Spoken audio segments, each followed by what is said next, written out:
The following opinions expressed in this program are that of Noah Waterman and do not reflect those of any other Guys, that can't be right. Can we try that again? The following opinions expressed in this program are that of Noah Waterman, his guests, his parents, your uncle, your auntie, your fourth grade teacher, that guy that brings his iguana to the park, the state of Mississippi, the Brian Setzer Orchestra, three babies in a trench coat, you, yes, you, in the red and blue striped polo. This is the best game of all time.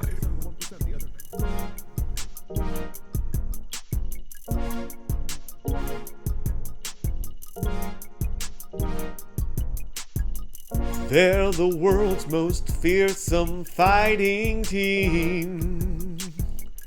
They're heroes in a half shell and they're mean.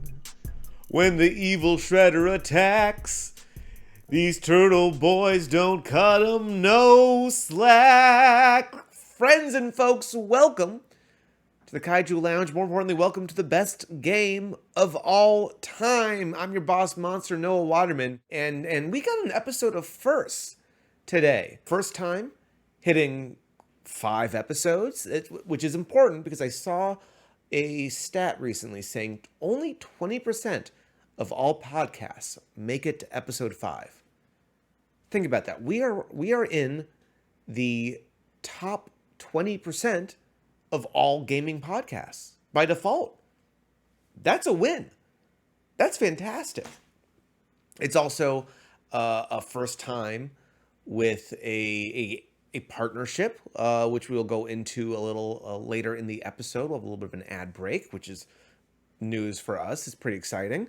And it's our first episode with special guests. I'm so happy to have had Tro and Patrick and Louie help me kickstart this podcast, but the plan was always to bring in a rotating panel for the episode. And this is pretty exciting because this month, in our first special guest episode, we have the entire team behind the Board and Barrel at BnB Tabletop on Twitch TV. But before we get into that, we have one more first to acknowledge, is that if it's your first time listening, let me tell you a little bit what this podcast is about. Me and a rotating panel will have a couple games to review that we will sit down and we'll discuss what we liked, what we didn't like, go in depth, and then we will rank these games. I'm not just ranking these games to each other, we are ranking these games to everything we have reviewed in the podcast so far. The idea is we will go ahead and give the game a rating between 0 and 10, which we can only use that number once in perpetuity, meaning that if I've given, I believe I've given Castlevania Symphony of the Night a 9. I can't use that 9 again. If I think that one of our games today is a 9, too freaking bad. I can give it a 9.1. I can give it a 9.01. I can give it a 9.000000001, but I can't give it a 9 ever again. That rating has been given away. No game is equal. Everything is either better or worse than a previous game. After that, we take the aggregate of our scores and see where they fall on the list. This is a list that determines what truly is the best game of all time and ranks every game, not just in my opinion, not just in my panel's opinion, but in your opinion, but in every living creature, thing, place, noun. That is the opinion. And more importantly, that is fact at that point. So we got a bunch of games on the list right now. At the top of the list is Super Mario World for Super Nintendo. But before that, we've got some games today. 4 Teenage Mutant Ninja Turtle beat-em-ups. TMNT, the arcade game.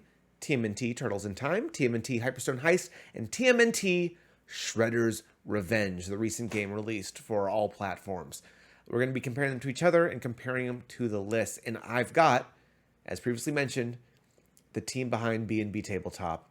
This is Kyle McCarley, Dustin Hendrickson, Eric Reichert, Erik Sanburn, all together on one Zoom call to make this happen. A little bit of a history. Me and Kyle go pretty far back. I was a roommate of his when I first moved to LA way back in, I want to say 2007, 2006. Yeah. I lived with him for a bit, and my first foray into digital media was with him with a tiny little show called Bottoms Up. It was a drink making show. I had come off of bartending, and I am still a little bit of a bar nerd, a mixology nerd, but it was sort of like taking Good Eats and making a mixology version of it. It was small, it was simple, it was a different time, but Kyle was a part of that project. Years later now, and look how much this man has grown. He is the lead voice in Iron Blooded Orphans, the Gundam show. He has done so much. I'm not a big anime fan, but I'll be honest, I can't turn on Netflix without hearing this man's voice somewhere. It's insane how good he's doing. And for him to go ahead and bring on the rest of his crew, all powerhouses in their own right, I give them their props in the episode. We'll get right into that shortly. It's pretty exciting. So I'm not going to waste time. I'm not going to waste any more time. I will say, if you are a previous listener and were fans of Louis, Tro, and Patrick, I hear you. Me too. Those boys will be back. They are my ride or dies. I will probably be seeing them later today after I film this thing. But if you want more of them, I've got good news for you guys. They're going to go ahead and plug this on the podcast. Patrick and Tro have their own podcast they started back up called Replay Values, where they discuss just the joy and the happiness and the good tidings that video games bring our lives. And they're doing a huge series right now to kick things off, going through the various Pokemon generations, talking about those games. And this most recent episode, the one that just released, has Louis as their special guest. So it's Patrick, Louis, and Tro all together. Hell, if I was your least favorite part of this podcast, then you're in luck. You can listen to that. And it's basically them without me. If I'm your favorite part of the podcast, then please keep listening. It's a great podcast. I want you to stay tuned. But I would also throw some love their way. Absolutely. Now we're done. I'm done vamping. I'm done getting into it. You want the meat and potatoes. You want your main course for this month. And I have got it for you guys. Kyle McCarley, Dustin Hendrickson, Eric Reichert, the Erik Sanburn, the hosts of the Board and Barrel at twitch.tv/BnB Tabletop. Guys, they are here reviewing 4 Teenage Mutant Ninja Turtle games on episode 5 of the best game of all time. Let's kick some show.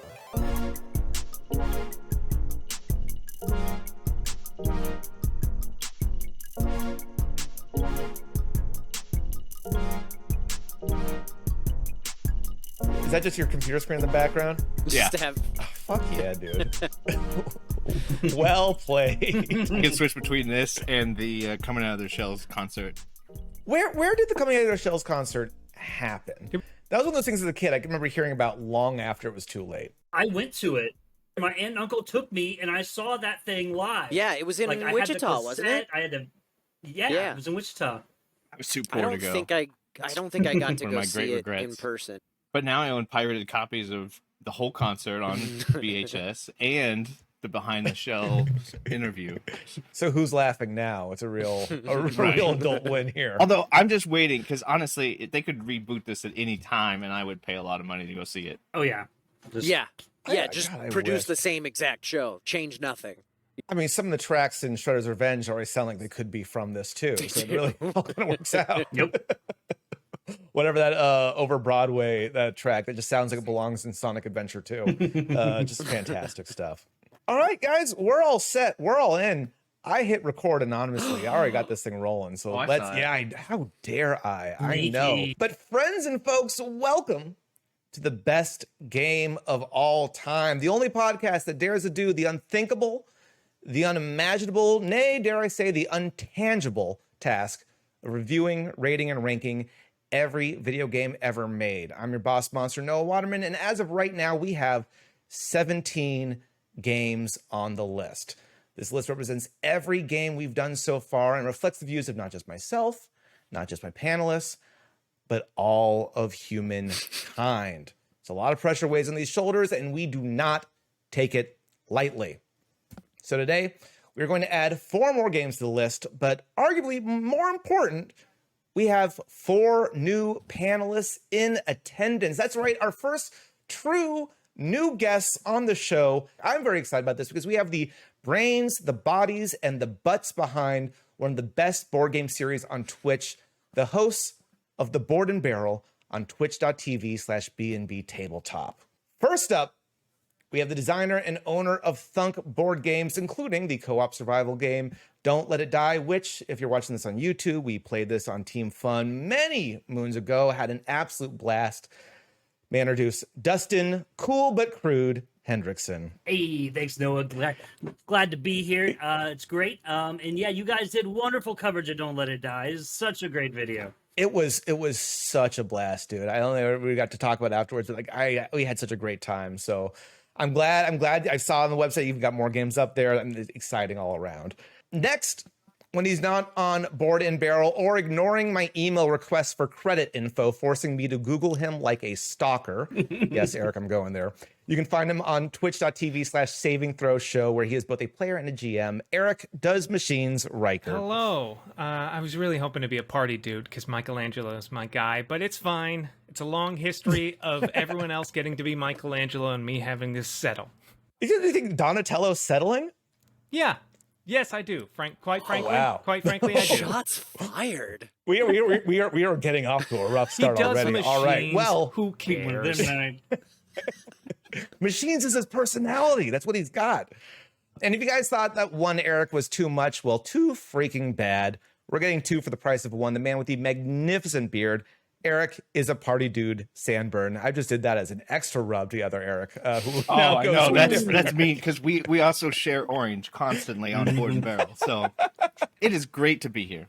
Good. Oh, I'm really looking forward to this. And thank God we're playing good games and not some of the shitty ones I've done earlier, because this has just been a pleasure to be able to talk about something enjoyable. But last but not least, you might know him as the voice of 9S in Nier Automata, Alb Soren in The Gatekeeper and Fire Emblem, Red Sun in Lego Monkey Kid, or Simon from Infinity Train. However, I know him best as Kyle the Sound Guy, a joke that only one other person in existence is probably going to get.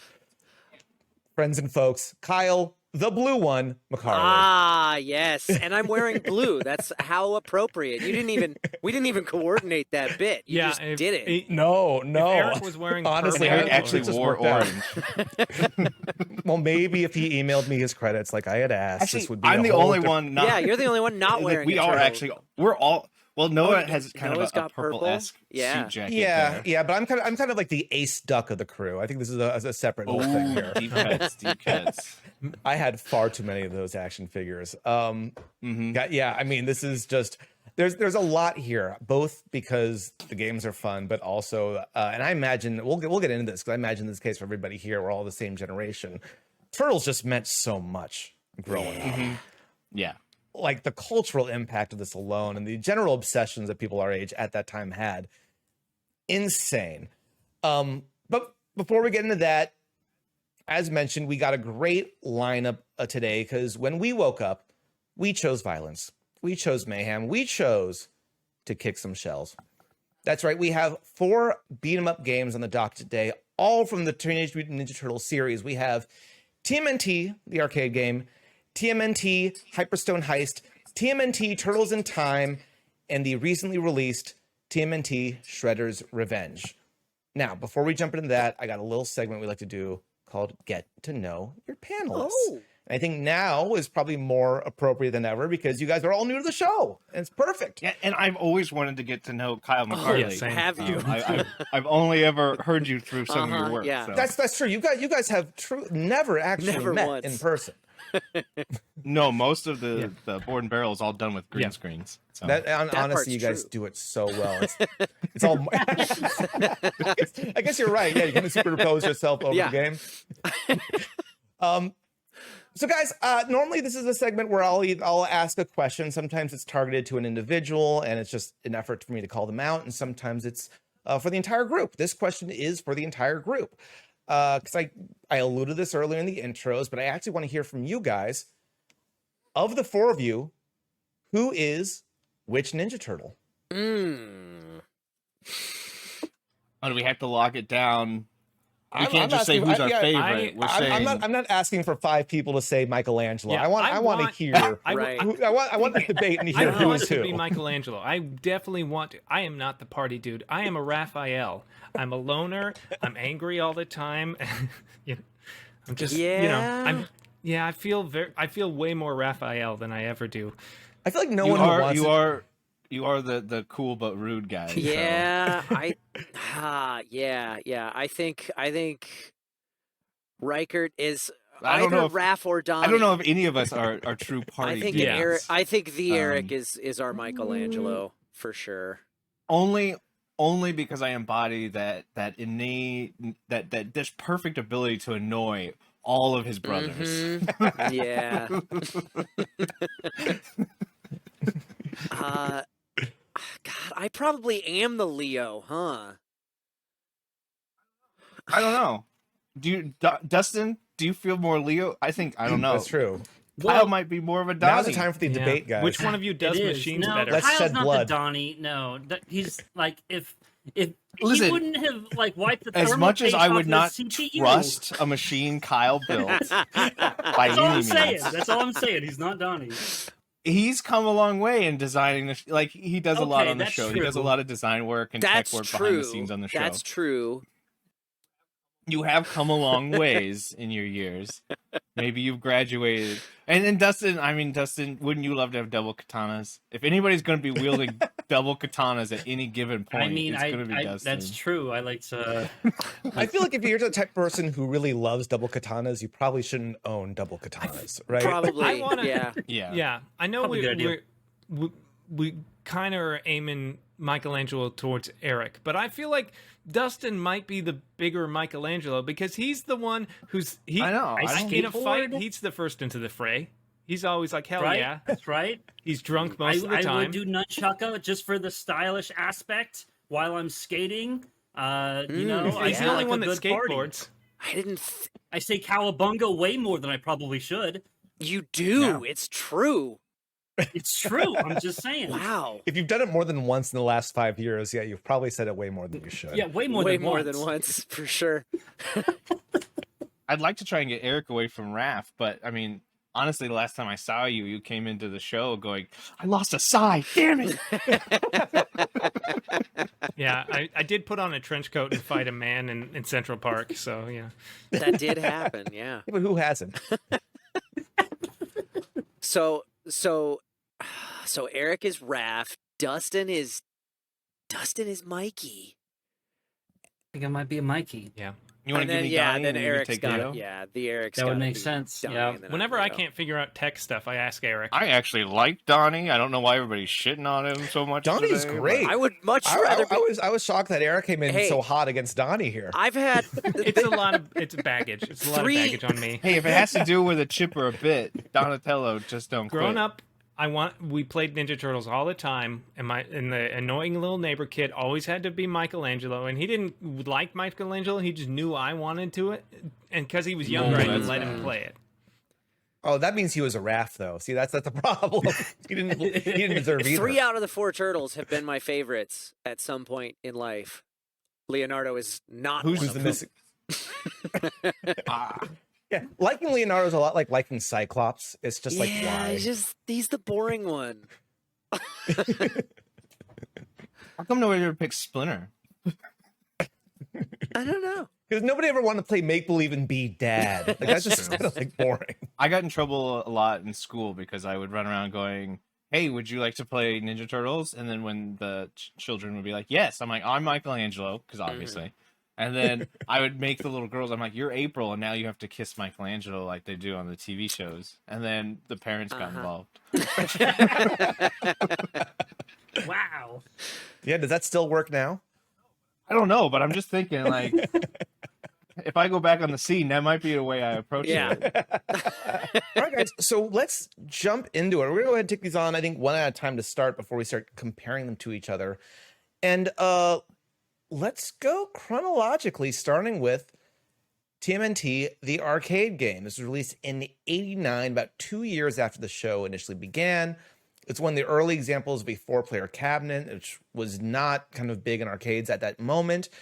And of course, it ended up becoming one of the highest grossing dedicated arcade games in 1990 and Konami's highest grossing arcade game ever, which is kind of indicative of like how big of a craze the Turtles was at the time. Yeah, it was like best-selling cabinet for like 2 years or something back in the day. I think. Yeah. I think I brought up the stats here. It was, it sold over 25,000 cabinets worldwide, and in '89 was making about $165 per cab per week. Oh wow! So you got to imagine that basically funded Konami. Yeah. Long before they decided, to move into Metal Gear Solid. Right. Like, I feel like the original TMNT arcade game like started a genre. I don't know if it was the first of the side scroller beat 'em ups, but it definitely was the spiritual. I would say it's the one that showed people what it was, because you had like Metal Slug and a few other like earlier ones, but this was the popular one. You had Final Fight before this, I believe, for sure, like River City Ransom, Streets of Rage, whatever, all those ones. Streets of Rage might be a little late, but I'm thinking about anything predating this. Like, I mean, the first example is off, and I've got a great like coffee table book called Go Straight. I'm going to shout out to Bitmap Books. That's literally a historical timeline of every beat 'em up ever made. It's absolutely beautiful. And the first one they have is like Kung Fu Master for NES and stuff. That. Yeah, I forgot about that one.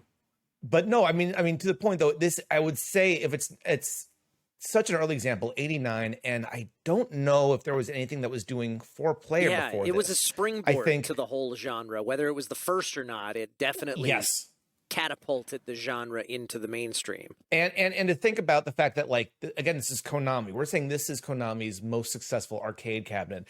This is going above like the Simpsons game that was also absolutely huge. I'm trying to think of like they were really firing on all cylinders with beat 'em ups. Did they do Time Crisis and that kind of stuff too? I doubt it.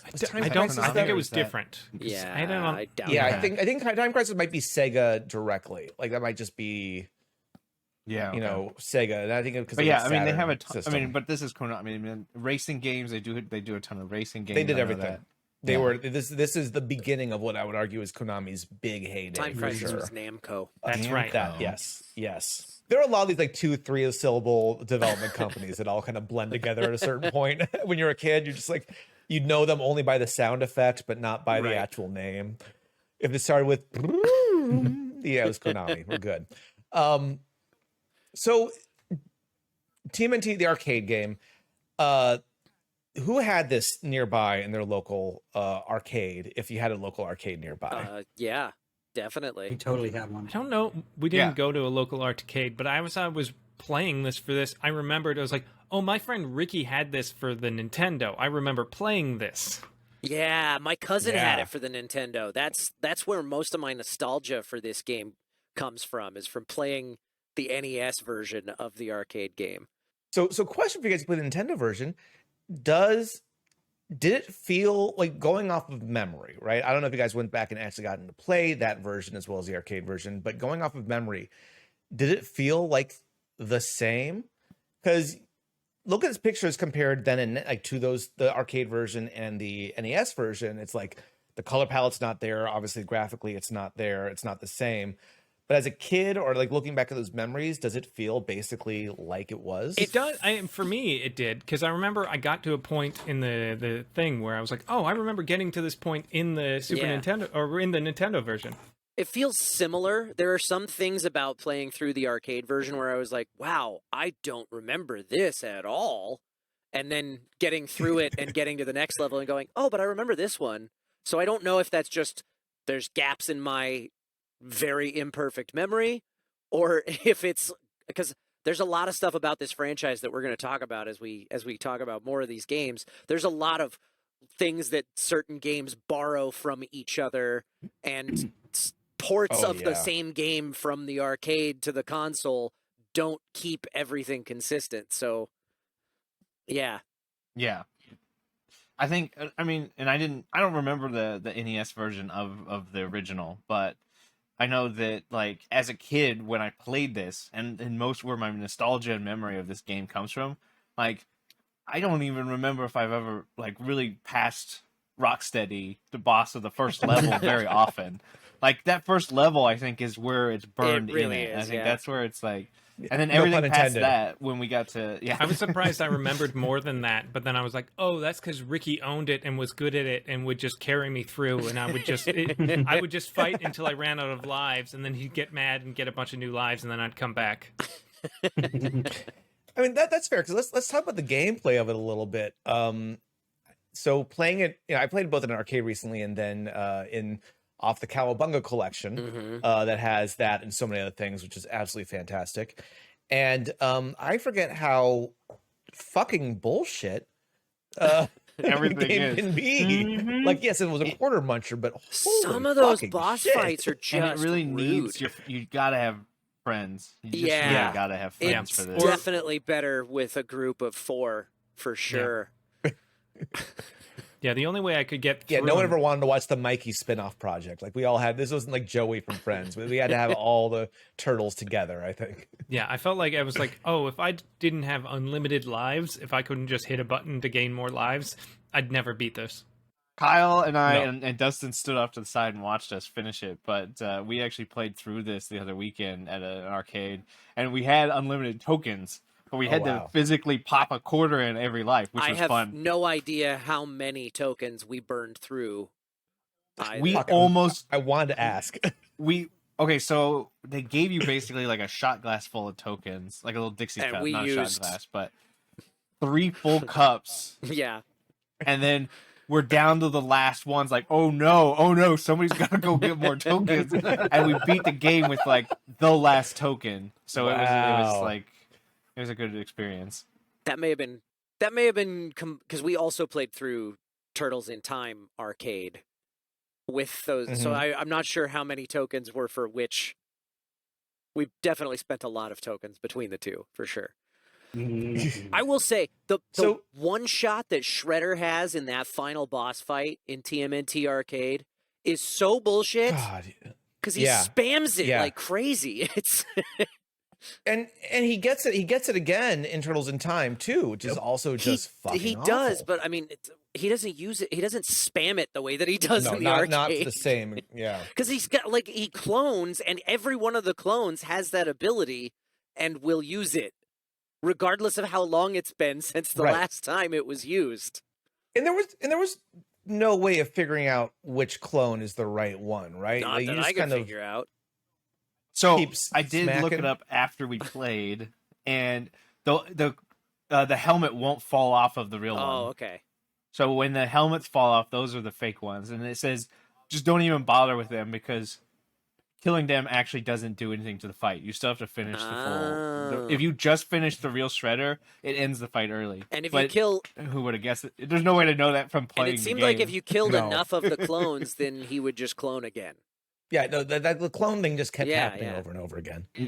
Yeah, so it was just a matter of like kicking because they would pick up their helmets, and so it was a matter of like almost like 3-card Monty, like watching the ball under the cup kind of thing. Like you got to remember, oh, that guy pulled his helmet off. He's not. This is not the way. This is not the way. Except, at least for me, I don't know if you guys found this. They kept standing next to each other the entire time. I couldn't not hit both of them. Yeah. Did anyone find that? And the first level was a lot of fun. Second level was a fair amount of fun, but it didn't feel like the equivalent of writing too long of a sentence and running out of paper. Like it kind of got a little slower. Dustin, I see you nodding pretty heavily on that one. Yeah, it's because it was just like, the first beat 'em up. Like they had a set script and they were going with it, and it was just They only had I so don't know, many it was just memory. very repetitive. They had 2 buttons to work Yeah, they with. had 2 buttons and only so much memory, so they could only have so many enemies. So a lot of them are just It different didn't color. have dashing in the ninjas. original, did it? No. that There was wasn't the thing. dashing. It So slowed the that's pace why- down a lot. Yeah, the Yeah. game feels Yeah. really slow compared to some of the others. So let's go. What did you guys like most about this? And what did you guys dislike most about this one? I think for me the most of the positivity from this game comes from the nostalgia of it and just from the structure of side scroller beat 'em up 4 players and the fact that it kind of pioneered that.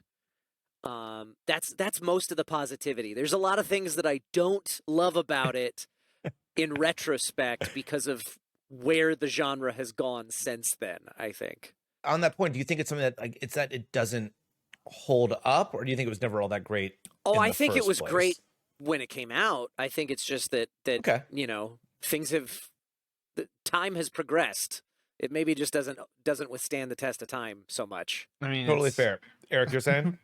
I was like, it's only 30 some years old, so you know, like Right. Oh, so am I, but that's not an excuse. there were a couple of mechanics that of this game that just the way the cabinet was built and functions that they included in this, which were really kind of neat. One thing that we noticed when we got to a certain there was one little like cutscene still in the middle of it, and we noticed something about it. It was interesting, and I looked up the full story about it, but we only had, I think, 3 of us active at the time, and the cutscene didn't include the 4th turtle. And we noticed, oh wait, the one that we actually isn't in the game was the one not included, and April kissed Michelangelo in the cutscene. Michelangelo happened to have the high score because I was the only one that didn't pop a quarter in right before the boss fight ended. And so I looked it up, and that is exactly how it functions. It basically is like, and Kyle, you nailed it with your guess at the place, which was it's a layer that has all 4 turtles on it, and they just hide whichever ones are not in the cutscene, and then a color swap on the mask for whoever has high score at the moment. That makes a lot of sense. I was like, that's kind of cool that they have that. I mean, that was a very old school custom cinematic that they did in game. Yeah. I was like, that's pretty neat. And there's a couple of those. There's another one where it's towards the end where they drive the turtle van off the highway, and they jump out of the van as it's going off, but only the turtles that are actively playing are in that shot. Huh. I feel like Simpsons did that too. Another Konami game we talked about earlier. Like, also, all those cutscenes Wouldn't surprise would me. often have only the characters. Like, if you're only playing Homer single player, like you'd only have Homer falling into the ravine or chasing after Maggie or whatever. So cool. So Eric, you like that about it. What didn't you like? I'm trying to think. So really, I mean, another interesting thing playing through it this time was really I started to see the bullet hell kind of style of the side scroller. Like I was able to see the patterns a little bit more, and I don't know if that's just because I've aged and I've learned video games, or if my tiny brain just wasn't able to recognize, oh, there are patterns to this. Everything feels much easier than I remember it being. I remember these games being just ridiculously difficult, but even back in the day, I mean, maybe it was just a shortage of cash, but I was like, beating these used to feel impossible, and then replaying through them, I was like, oh, they're not as like scary as I once thought they used to be. So yeah, because when you're a kid, you had 4 to 6 quarters total for the day. Yeah. Right. It's like the mental game. You do really well on Who Wants to Be a Millionaire when you're watching at home, but once you're up there, it becomes a whole different story. And then when the stick's broken, you can't go left on this machine, and you're like, no, I didn't know that till I got in here. Well, yeah, that was. I mean, I the reason I ended up getting the Cowabunga collection to replay this was because the barcade I had gone to had already been beer soaked and sticky buttons and things that weren't responsive. It was like, I'm not going to blame this on the game. As angry and drunk as it might be getting right now, I can't put this on them. That's not Konami's fault. The one that we went to, the sound was broken on both cabinets. There was no sound whatsoever for either one of them. And the CRT on one of them, the monitor, was just really not in the best shape. But the buttons all worked. The one thing that I thought was interesting that I picked up on, because I would switch from one turtle to another when I ran out of lives, and I was like, well, I got to continue anyway. I'll drop a coin in Leonardo now instead or whatever. The 2 turtles that are on the outside, the button positions are not pleasant compared to the 2 that are in the middle. Yeah, I don't remember that. It's not as bad when the cabinet's out in the open, but when you're crammed in with other 4 players next to you, it's almost impossible to get in there. Yeah. Right. And the buttons are top and bottom instead of left and right. So it just doesn't, like, you kind of turn your hand a little bit to get to the jump versus the attack. And I like having the side. Don't they kind of better. expect you to be more like an angle looking at the screen as opposed to like directly on, or like it's not Yeah, it's not. It's an early stage. We talk about it as one of the first ones. Like there's proof to that. Yeah. All right, other Eric, Dustin, what about you guys? What'd you like? What you didn't like? I will say the thing that I guess surprised me because it's been so long since I played it as a kid.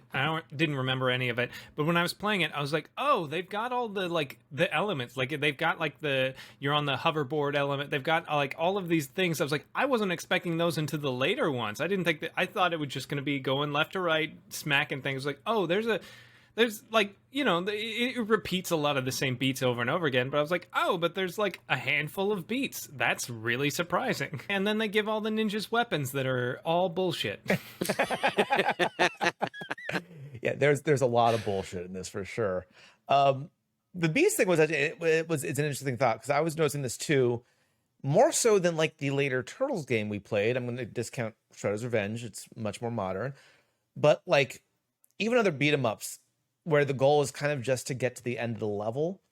The story beats in the game, by virtue of actually having them, is interesting, right? It starts with April being captured, but the end game isn't saving April. You don't just keep going through each level to save April. Yeah, this felt like Right. it felt like a really complete, interesting story. Like it felt like, oh, this could be like an episode or two of the show. Right, Shredder gets captured. Splinter gets captured. You free Splint. Like there's all these various moments in there, and that's feels kind of advanced for something of this time. Right. Yeah. And I wonder too, your thought made me think of this just now. Based on that, I wonder how much of that is just our built-in fandom of having watched the serialized TV show. Like they didn't show any of that. We literally just saw a picture of who we were going to go fight. We fought through 50 guys to go get to them, and we did it. But the story really is in our heads because we know these characters, and we know the quippy remarks they're going to make, and we're like, yeah, this is a scenario. I can see this.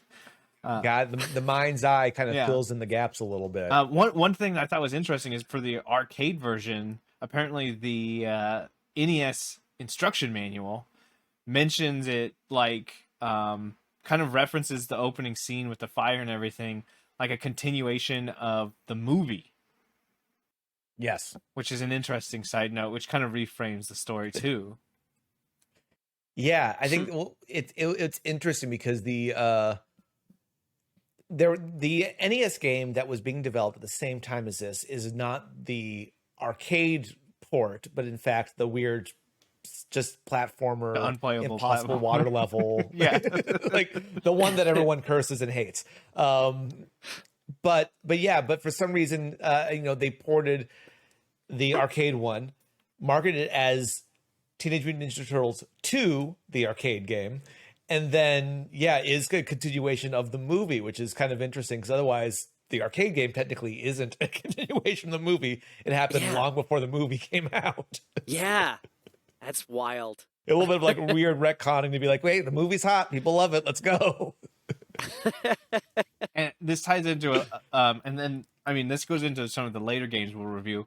But to touch on that same note, the weird connections between this, the TV show, and the movies, the continue screens for some of the later games is just the 1990 poster. Yeah. Just pixelized. Which is funny because I From the live owned both action. games as a kid and don't remember that No, at all. I was like, that's weird. I'm like, when did that get added in there? They must have updated this recently in a patch. Yeah, no, that's it's so funny to think about everything that was just so big at the time, and these both exist in the cartoon world, but also kind of don't in a weird like Marvel Cinematic Universe versus Marvel Comic Universe kind of way. Dustin, what about you? Likes, dislikes? Yeah, so I really liked the story cinematic part that you felt like you were playing the cartoon. And that was like the biggest thing for me is I love the 80s cartoon and playing with the action figures, and it was just great to be able to play as a turtle on the screen and just get that experience. I really liked the cinematics that were in between. Like I just thought that was really cool for the time to be able to have that kind of just dynamic ability to show all that stuff. What I didn't like was how just much of an asshole that all the foot soldiers were on some of them. Like they would get me locked down because I was just playing by myself some of the time, and it was just like I can't do anything. He's just got me locked down. Like, why is this? Who QA'd this game? Come on now, like Yeah.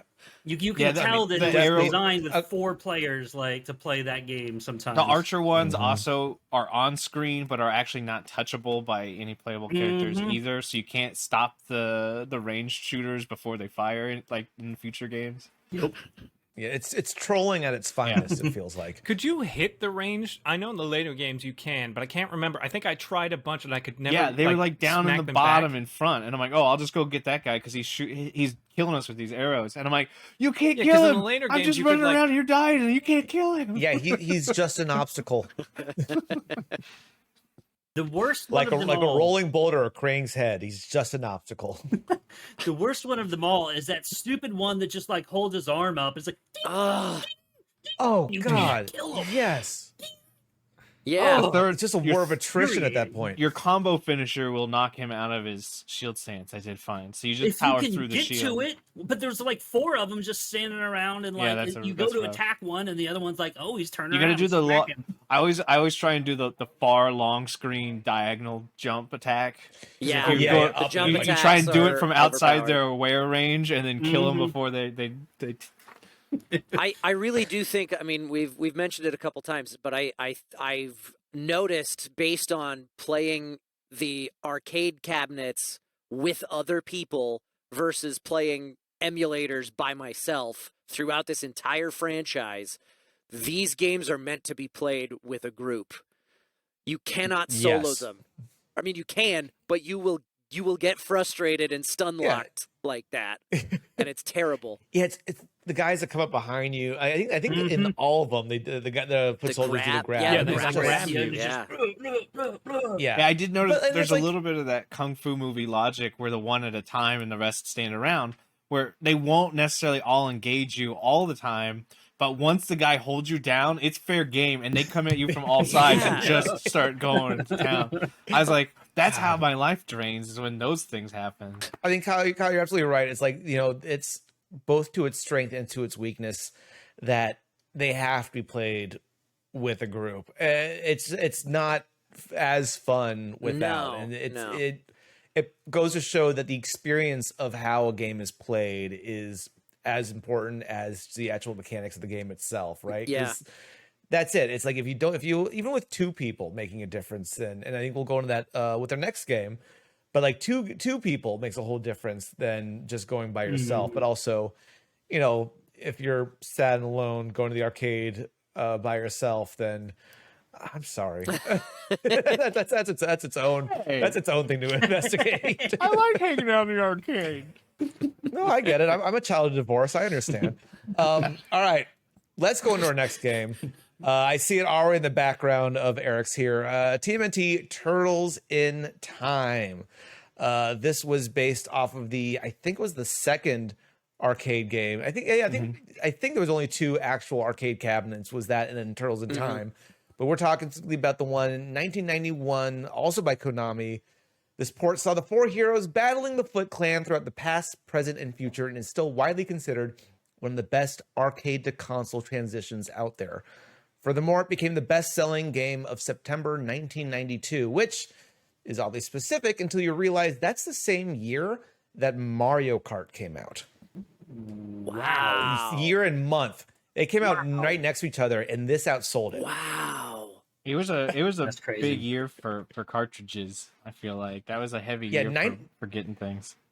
There's kind of like a couple years in gaming history that are big. I think there's like 1 or 2 for like the PlayStation 2, where a lot of like God of War and everything else came out at once. And I think this is maybe a little slept on, but 92 is especially big year for the 16-bit era. But yeah, when you think about like where Mario Kart as a franchise is now, this game, I mean, again, the turtle power. It's a phrase, but it also is a way of life. Like it came out. And if we hadn't had Ninja Turtles trading copyright hands every 2 years for the last 30 years. Maybe we could have good games like Mario Kart in this franchise. Where's my Turtle Shell Racers? I need a skateboard racing game. Oh yes. Oh my, holy shit! Oh, even just like a Tony Hawk style Ninja Turtle game. That'd be amazing. Just give me a series of tubes I get to loop around. It's like the old Sonic the Hedgehog 2 levels. Why haven't we gotten like an open world, like crime fighting like game, like the new Spider-Man game? So do that, but Turtles. They would make so much money. But let's talk about ones that actually exist right now. Fine. So we got Turtles in Time. Okay, so our fictional game though does rank on the all-time list. No, I mean, Turtles in Time. I mean, I'll say for myself, this is the one I truly grew up with. Like, I've gotten to play all these, but I own this one. I have strong memories of birthday parties where it was just friends trading off, a room of like 10 kids, and we were all satisfied trying to figure out which pairing of people will be able to beat the game while everyone else watched. And it was just having a fucking blast with this one. How do you guys feel about Turtles in Time? I loved it. I'm sure I've played it before. It wasn't a game I played a ton of growing up. I played the original one on this Nintendo, but I never played this one I don't remember, but like playing through it for this, I was like, oh, this is really good still. Like, and I loved the way, like even though it's just little things, like there's a lot more enemies, when you start going through time, you're hitting all the you're like, okay, you're in dinosaur times, you're in pirate times, you're in all of the times that you want to be in when you're traveling through time as the turtles. I was like, this is so well done. And like the story is like, yeah, we're who cares? This is great. Yeah, I agree. This is the pinnacle of like Turtles for me. Like as a kid, like when I think of Turtles, like this was my experience playing the SNES Turtles in Time, throwing foot soldiers at the screen, just getting somebody else and just playing through and beating up the foot soldiers. Like this was it. Yeah, for me, like if the original TMNT arcade was the springboard for the genre, this is like what defines the genre. TMNT Turtles in Time is just like it's the pinnacle of side-scroller beat 'em up. It's the right pace. It feels fast, but not so fast that it's insurmountable. It's got the right amount of moves, even though it's just like a 2-button game. There's still a little bit more to it than that. Like if you get close, then it becomes a grab, and if you do the jump first and then the attack, or if you hit both buttons at the same time, it functions a little bit differently. And I think there's just the right amount of combos there without it feeling overly complicated. Shredder's one shot isn't nearly as devastating because he doesn't spam it. And the just all of the quarter hog bosses that are present, like they're not nearly as challenging here as they are in the original arcade game. I feel like they took the concept that they had and they iterated on it and perfected it with Turtles in Time. Yeah, I think that's a good point. It's hard, but it's not insurmountable, right? Like the way that the arcade game kind of feels like it can. I will say though that as a Super Nintendo port, rather than the arcade game of Turtles in Time, I think on Super Nintendo it is hard because you have a limited number of continues. And I think the arcade game, while it'll cost you a lot of money, there's no end point there. So you have a better chance of beating it, maybe? But I was like, but will it cost you? I think it's a good point. Will it cost you $60? What I'm assuming I really doubt it was $60 at the time. Maybe with inflation. No, I don't think carts were 60. No, were they not 60? No, some of them were. Yeah, they got. I feel like Kmart sold them for $39.99. 60, 75 sometimes. No? Like the prices they used to be a lot more expensive. Then they dropped to like 60. Like they were 20 years ago. It was crazy. I'm just surprised because I know that I had a just ton of SNES carts. That was my machine back in the day. Like I didn't mess with the Genesis. Same. Yeah. I didn't upgrade from my SNES until Smash Brothers came out for the 64, and I was like, all right, fine, I'll give it up. I'll upgrade to the new one. I didn't even care about Mario 64. Like I was like, no, I don't care. I got Super Mario World. I don't need it. That's right. Nobody's SNES perfect. games were usually $50. That's $50. Okay, so not a still full 60 more like than they are I now, but thought. still like Yeah.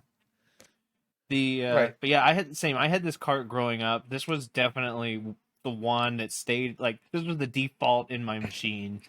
The screen. I just kept it on all the time. The sound, like I would just listen to the sound test menu, and I don't know if you guys know this, but if you go in the sound check menu and go all the way to the back end of the sounds, the staff one, which only shows up during the super bonus credits, is Pizza Power from the Coming Out of Their Shells tour.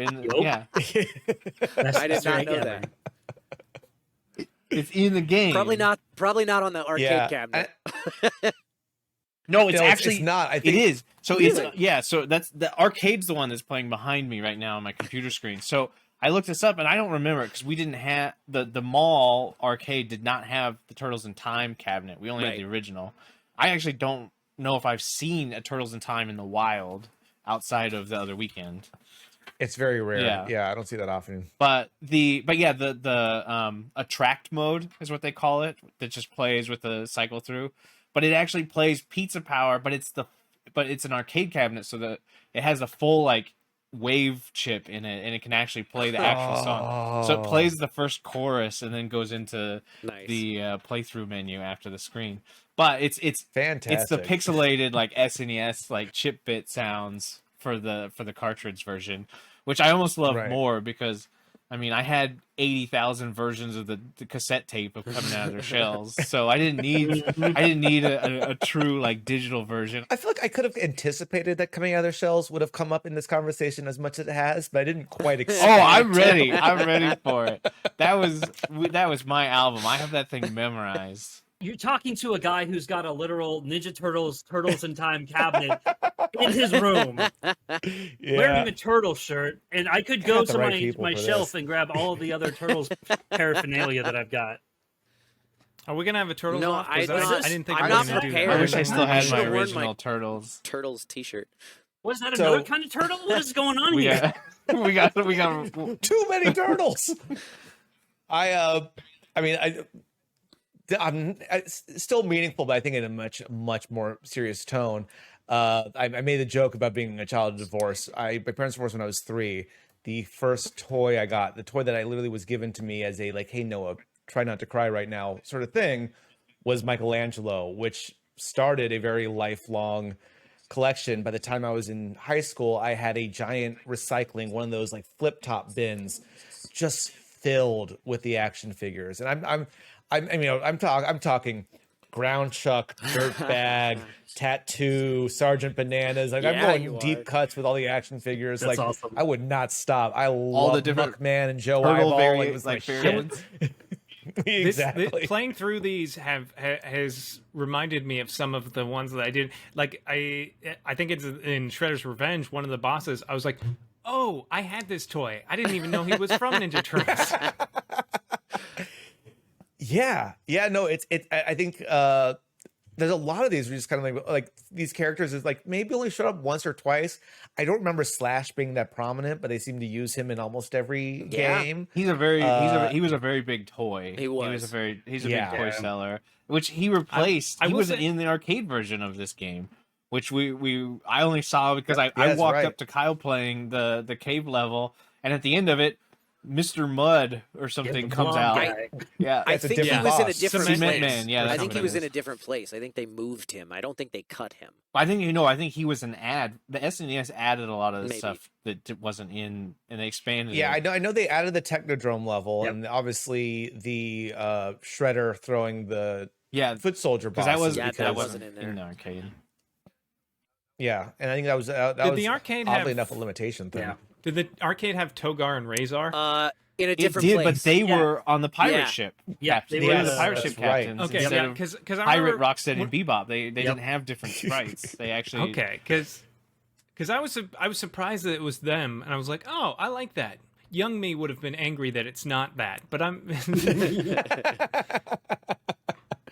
As an adult, you've learned to appreciate what was given you here. Was it? Yeah, the SNES had that mode. What do they call it? Mode 7, which was the Mode 7 which graphics, was like the right. F-Zero, where it does the like side-scrolling kind of stuff for the surfing levels. Parallax. Yeah, scrolling. because those were the parallax stuff that was added in for the That's SNES cool. version. None of the surfing levels think, like- and like the future one with Krang on the boards. That's one of my Yes. favorites, which is very F-Zero like. But Oh, I'm with you. I was gonna say, what was it, Neon City Nights, yeah. whatever it's called. Like, give me that as like a moving desktop background. Or well, that would be something. fun. I think That's that, it's I very think that whole- vaporwave, very that synthwave. So it's so cool. It's so badass.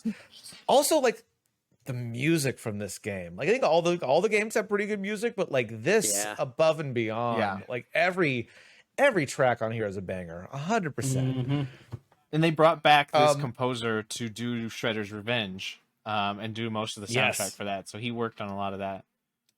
And it shows, because that's another Oh, one yeah. that just like We'll get to that, yeah. We'll get into that, 'cause I'm blown away by that soundtrack. So there's a lot of love for Turtles in Time. What do we not like? What stands out as something that they didn't do well? Or are we claiming it's the perfect game? I'm trying to remember. Does anyone know if you had the SNES accessory that does The 4 players? multi-tap or Did whatever it work it was with called. this? The multi-tap? I don't think so. I don't think it was multi-tap. I don't think it Yeah. worked No, with this I don't game. think so. I honestly, I mean, it's pretty. I have a hard time complaining about this game. It's pretty perfect. I mean, the bonus modes that come with specifically on the SNES cartridge, you got the time trials, which are like special challenge. You have challenges, which was before really games came out with those kind of things. And honestly, the 2-player versus mode, which is a stupid little thing they threw in. I don't know if you guys played around It's with so this good, at yeah. all. So, like I said, I lived with this cart, and honestly, as a kid, we set up a neighborhood tournament, a round robin tournament within the versus mode of this game. Not tournament fight, not TNT tournament fighters. No, that's not good enough for us. It's too advanced. We want I old did school, have but TMNT Tournament Fighters.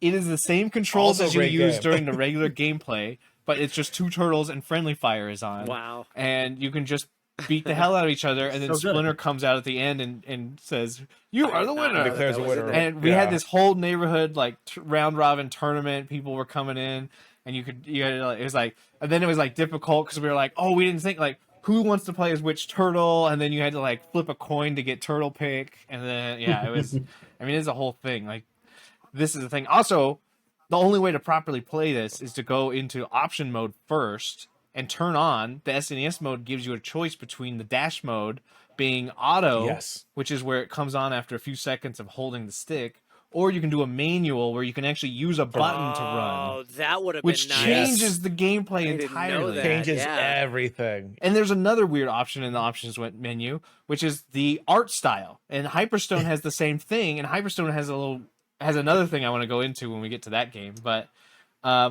there's 2 choices: animation and comic. And comic is the right choice, even though animation is the default. I'm just gonna say that Agreed. you guys have all been playing it wrong, because animation keeps all the turtles the same green, but comic has all the turtles a slightly variation on their Oh, greens, so you can tell them Yeah. apart. Yep. That would be So they do nice. it. Yeah. And it looks like the toys. It's exactly the same color as the toys. So you get the weird poop brown Donatello. Yep. You get the really bold forest Michelangelo. Like these are like the neon wrap. You get the true. You know what though? colors of the turtles. Because it's SNES and it's limited to 2 players, I don't know how vital that is. Like, yeah, it's nice to be able to tell them apart, but Because it looks right. sure. Yeah, that's what do you mean vital? It's- But like, they're correctly it's colored. That's it's vital. really Right. vital with 4 players. Do you not care about But with authenticity? 2 players, like you can figure it out a little faster. No, I know it's not necessarily. If for only that. they had It's like very much that. bandanas or belts or something of different colors that we could tell them apart. Like, God, why didn't we do that instead? This isn't the future. No, Don't it bring that needs up. to be both. I want greens. The human eye discerns green the most. You know, that's a thing. So, what's weird though is in Turtles in Time, it's animation / comic are the 2 options, but Hyperstone listed as anime / comic, which is probably a character Yeah. limit. but it also to me is a regional slip up. Like, oh, this is very much like Turtles in Time is very much was geared towards an American market, and Hyperstone I feel like was not. But we can go into that. Japanese developer. Yeah. Well, so. Yeah, well, no, because that was still Konami. It was all Konami. It's all Japanese developer, but I think I'm totally making this up with no scientific backing on my information and no source. I love it. Let's go. I think Turtles in Time for the SNES was a product of corporate success. I think that they must have teamed up with the arcade team to get the original artwork, original files. I think that they were developing this in the background during the whole time Turtles in Time arcade was in development and going off. But Hyperstone, I feel like, was the exact opposite and was a corporate development hell. I think that a lot of it was Konami's very first Sega release. I'm getting too much into Hyperstone, but I think that it was very much a product of they were rushed because Hyperstone came out in December of 92, where this was August of 92 for the American release. So there's not a lot of time. And I think it was just because it was such a new system, new code, and things were not developer friendly back in the day. You had to they had to ship you a physical updates. Right. So I think that I think these two things are a product of different. I have if any Konami people are listening, I would love to be backed up on this, or denied, or shut down entirely. But that would be great. If any Konami people are listening to this, come on, you're one of 3 people right now. Please, come on. I'd love that. My only issue with this game, because I want to get into Hyperstone Heist next, but my only issue with this game is nothing ever makes me angrier than beating a game and having some asshole come on screen and tell me, try it on a harder difficulty. I don't need to be fucking shamed because I want to see the ending of the story. Don't gatekeep me. That Splinter comes out, right? At the end? Yep. I forgot about that. That makes me so angry. I didn't talk about this in the last game, but the TMT Arcade has a super dark ending. It does. It's the world sleep carefully with one eye open because you never know when the Shredder will come and get you. Shredder's still out there. And Dustin found a typo this morning. Yeah. Dimension X. Spelled Dimension X wrong. In the credits. I was like, what?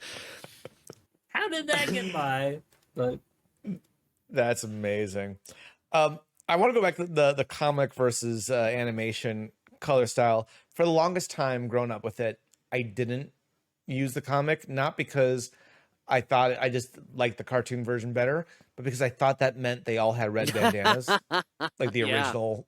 I was Turtles hoping comic. When I was on Hyperstone, I could do a black and white with red bandana mode. But they weren't that advanced. They wasn't that advanced. It's No, black not and yet. white, and they're incredibly If violent. it came out today, I'd have to Yeah. pay $2.99 to get that mode. Friends and folks, we'll be right back to your regularly scheduled episode of the best game of all time. But while we are talking about First, and First seems to be a big theme for this episode, the first season of Paramount Plus series Halo, based on the game franchise, is now available on DVD, Blu-ray, and 4K UHD. With every episode from season 1 and over 5 hours of special features, see Master Chief, Cortana, and the other Spartans of Silver Team take on humanity's greatest threat, the Covenant. And as a gift from them through me to you, we are giving away 4 copies of this first season. That's right. All you got to do to win one is @ me on the social platform of your choice with the hashtag BGOAT and tell me which Halo game is the best of all time and why. I'll reach out and DM my 4 favorite responses to figure out where to send your copy. So once again, social platform of your choice, @ me, Boss Monster Kaiju, or Twitter and Hive at Boss Monster Kaiju. Hashtag BGOAT, the first letters of best game of all time. And tell me which Halo game you think is the best of all time and why. Get your DVD, Blu-ray, or 4K UHD copy of Halo today from Paramount Home Entertainment. Let's get into Hyperstone Heist. Konami's first foray into the Sega Genesis used many of the assets of both the arcade game and Turtles in Time, but was also kind of unique in its own way with some of its own levels, its own bosses. It's also equally beloved, and I think is often considered one of the best Sega games of all time. The first 2 levels of this were fun for me. And then I met Tatsu. And Tatsu can just go straight to fucking hell. He was difficult. Yeah. It's a bullshit fight. I ended up watching a let's play of the ending of this game because I was just like, no, I was just too angry, tired of redoing the fucking gauntlet level over and over again, and I just threw up my hands like, nope, I got my opinion of this game. Right. I am fine. I don't hate it, but I hate him, and that's what counts. How do you guys feel about Hyperstone Heist? Yeah, so I never played this growing up. I didn't even know it existed. Like, I'd heard of it. Like, I'd heard the name, like, here recently. But I just actually played it for the first time not too long ago. And I actually loved it. Like, I thought it was just going to be another port, like the SNES version was of the arcade. And, like, it blew my mind with how good the graphics were compared to the SNES port. Like, it was... like I was like looking at like double the resolution pixel art. Like, it was crazy. And the gameplay felt so much tighter and it felt faster. Wow. And I don't know, I felt like the enemies were smarter. They were more aggressive. Like, they just felt a lot smarter to me. Like, I had a lot more, like, I had a lot harder time fighting them off or like predicting patterns. And then I really dug the gauntlet level when that popped up. I was not expecting that. Like, I got through one of the bosses and another one popped up. And I'm like, what is going on here? And then another one, I'm like, we're just doing the thing again. And like, it kept me on my toes. I liked the story changes that they made. It wasn't the same thing from the TMNT arcade where they were just stealing the statue. It was some extra stuff love that on Statue there. of Yeah, Liberty. why does Shredder hate the Statue of Liberty so much? I wrote that in my notes. I was like, he's like obsessed with the Statue of Liberty. Honestly, my guess, anti-Semitic. I don't know. A beacon of hope for a lot of people coming over here. Like, You got to keep in mind, Shredder's an immigrant. I mean, he was not treated well in this country. The Liberty was a symbol of, American pride and Yeah, fat. I will say, like, it says a message is that Shredder the good guy? yeah. He's just trying who to. knows? He's just trying to make a stance, a protest against American capitalism. Ron DeSantis sends him to Martha's Vineyard. How do you think he ended up in New York? Where did he? God. He was supposed to terrorize Tampa, but they sent him to New York instead. I completely disagree with Dustin on this one. I think this game is slower. I think it's clunkier. I feel like it's an inferior derivative of Turtles in Time, and it doesn't even get points for coming first because it came second. I think Turtles in Time is a better game, just top to bottom. I side slightly more with Kyle, not fully, but like I did like jump because I played these like one after another a day apart. Like I'd play one and the next day play another, and I was like, oh, this is the same game. And I was like, I'm worse at it than I was with the last one, and I'm dying a lot more, and my fingers hurt a lot. It was harder. It was more difficult. The enemies were smarter. I did not. It felt like a better designed game in terms of gameplay. Like it was. I feel like that's why it took longer to make, because they were making an entirely different game with the assets they had, and they were adding all these new game mechanics, like enemy wise and intelligence wise. And I didn't feel like the enemies were smarter, but maybe I just wasn't paying attention. Really? I don't know. How they were flanking me and like predicting me. It was crazy. I think Dustin. I think both of you kind of. It's really funny how both of you kind of nailed on certain aspects of this. But like, I think Dustin, you said something there about being almost a new game and working on the start, and I think that comes into the fact that it's a brand new. It was their first time on the Genesis code, and I think that to a certain extent, I think that's why initially when my first playthrough of this, it was just. I was angry. I was angry that they even dared to like step into the domain of Turtles in Time. Like Kyle had, I had that same visceral reaction that Kyle did. Like, what are they doing to my childhood? Like this is Last Jedi all over again. No, I actually like that movie. Foaming at the mouth. But no, then I looked into it more and I thought about it more in kind of the same framework as Dustin. I think that from my experience working in technical companies now and how the development framework goes and the cycle and these kind of behind the scenes stories, going back to my random theory about corporate developmental processes, I think that this was a port that they thought would be easy. The code messed them up, and they had to basically, because there's some things that are so directly ripped from, like half the cutscenes are there, and then it's like, well, where's the rest of, like, why is the Liberty not there this time? And it's like, oh, maybe something happened. Like they just couldn't get those art assets finished in time. They couldn't get things converted to the Genesis code to work the right way, and things didn't convert code over, so they were basically recoding the game from scratch, trying to emulate Turtles in Time. But one of the things that the music in the game is actually the same soundtrack as Turtles in Time, but just sped up slightly. So you caught that.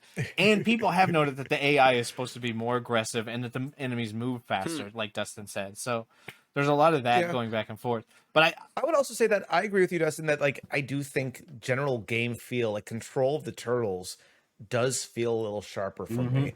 I think the general like moving around, I think it felt a little more responsive. I also think the levels themselves were longer. I think there was more there was more environmental hazards and variety of that. The levels are definitely longer. I feel still like think because there's like 3 stages to each level, rather than you run to the end and then you fight the boss, like the formula that's established in the others. This one has like 3 chapters to each level or something like that. Yeah. No, I think as far as the playground they give you to play with, I think there's more to it. I still, Kyle, side with you in that I think Turtles in Time in general is the better overall game. But I think there is a number of things that this game does do better here. Yeah. Not everything. I think some of my some frustration was like in knowing that I was like, oh, this is a port. And I was like, oh, it's not exactly. And it felt like, not that Turtles in Time made perfect sense start to finish story wise, but I'm like, why am I here fighting this? Like, why are we fighting aliens? With Turtles in Time, I was like, I kind of understand like the progression of like where everything is, but it's a little less, at least in the beginning of Hyperstone Heist. That's fair. I live in New York, and I don't know where there is a ghost ship off the bay of the city here, or a giant Japanese castle. Like, I'm not sure where that is.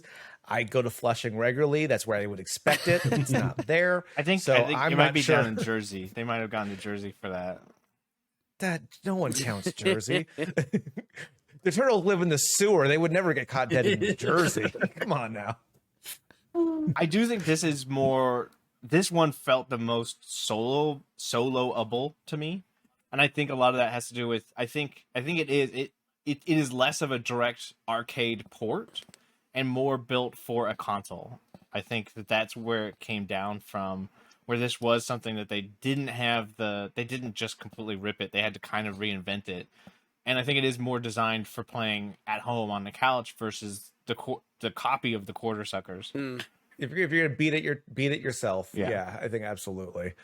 Kyle and Dustin, let's play this game real fast. Kyle, I want you to say one thing you liked about the game. Dustin, tell me one thing you hate about the game. All right. Well, wow. I mean, the things that I like about it are things that I like about the rest of the franchise, you know? Like, it's tough for me to pinpoint something that I think this game does better. I don't know.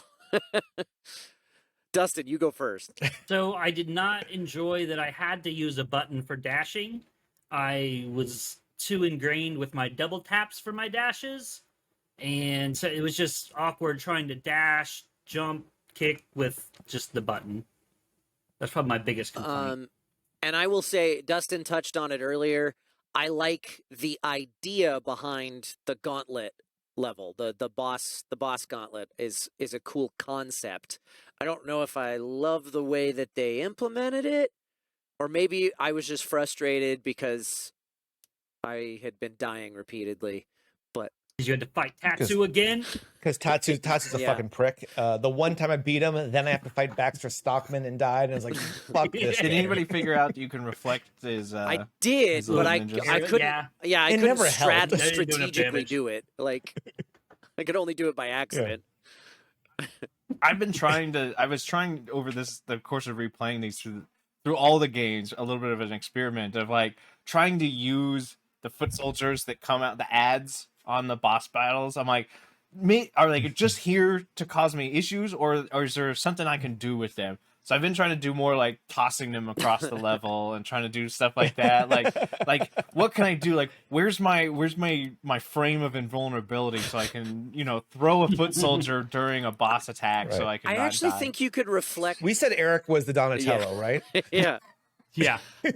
just I want to make sure that's where we landed on that. Okay, good. I think you could actually reflect the. I mean, I think you could actually reflect the ninja stars that the foot soldiers threw in Turtles in Time as well. Mm-hmm. I tried forever, maybe only with Leo, but Maybe I don't know. I could not do it on some of them. I was having trouble reflecting I stuff. never got the chance to like. Do I started it on running purpose, around, so. just getting smacked in the face, trying to see what I could do to break it and what things I didn't know before. I couldn't do it consistently until Shredder's Revenge. My favorite foot soldier rando is probably the yellow one with the weird green spiky frisbees. That son of a remember those bitch. guys? Yeah. I hate that guy. I think it was the ultimate frisbee motherfucker. on the damn the pirate ship. I got stun locked between two of them. They came out and they just started throwing, like, once you got hit by one, I was like, crap, I get knocked down, and as soon as I get up, the other one hits me. Yep. And it was just back and forth. Game over. Like, In theory, what is that supposed to be? Because everyone has an actual weapon. Yeah, what the hell is that thing? The fuck is that? Just a tiny turtle shell with spikes around it? Like, what is that? I think I don't know. It's like, is it? I always think I'm like, is it electric? It's like a Like, weird what is it? I Koopa don't know. shell, like, boomerang. Yeah, The fuck is that thing? Is there? it's There's the got only to thing be that's not some like a sort discernible of weapon. martial art weaponry that I would has imagine like so. an orb with spikes on it almost. I don't know. I don't know. But I mean, nothing that I Maybe. know that boomerangs and frisbees around. It seems to like hang in the air way Yeah. longer than it's supposed to. Yeah. The wind is. Oh, they were throwing it against the wind. And that's why it goes up, spins, and then Yeah, comes they back throw it to 'em. against the wind, both Yeah. directions. They're You didn't see that the pirate ship was constantly spinning in a circle while Yeah, you're it was fighting. going fast, yeah. quite Yeah. fast. Coriolis effect. What kind of pirate worth anything doesn't tighten those boards? How come I got Honestly, step on all it is those a boards? hazard. Is there not a bosun anywhere in sight? Like, what? That is a hazard, sir. I bring up the pirate level, and I think going back to compared to Hyperstone Heist, where's Bebop? We only get Rocksteady as a villain in Hyperstone Heist, right? I don't know. Memory Like- issues. I always just equate all that. It's like they didn't have the memory to do it. But Yeah, I mean, I just that's feel like the only game that Tatsu shows up in out of all of them. Which out of a game, that's the only like original like sprite that they kind of added into the game, which is interesting too. Like, why that Yeah. one? why not? Why the least memorable character from the movies when the other one had Toka and Right. Raxar? I don't know. Huh. That's weird. But yeah, you think of Bebop and Rocksteady as just like attached at the hip, and I remember just fighting Rocksteady and a differently colored Rocksteady and feeling very and there's- disappointed that, And that no love fight for in Bebop. TMNT or in Turtles in Time, you fight both of them together Yeah, And separately. and separately. Yeah, and separate. that's Yeah, weird. Oh no, sorry, no, But that's the first no, one. not That's no, the no, first only one. in the That's arcade, first only in the one. arcade, Right, not in in Turtles the Time. SNES version. Yeah. We have to assume that they were sent in time ahead of time. I think before everything else, or have just been stuck there because they fucked around with something. I was curious about that because, like, at least in Turtles in Time, he's like, I'm gonna get rid of these turtles and send them back in time. And then there's all these ninjas. I was like, are those the like test ones, or did they screw He sent up? them and back in sent it, time to like- punish like, them. you- Yeah. yeah, yeah. yeah, right.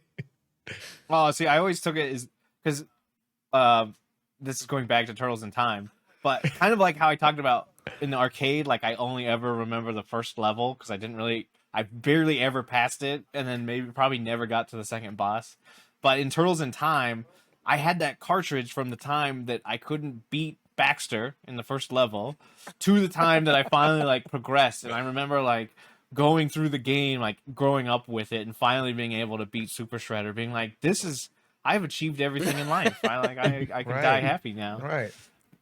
Never graduated high school, but you could always have Turtles in Time to work But I off didn't of. know. This is fantastic. I was one of those people that did not read the manual, did not know how to initiate the throw move to get past the Technodrome level.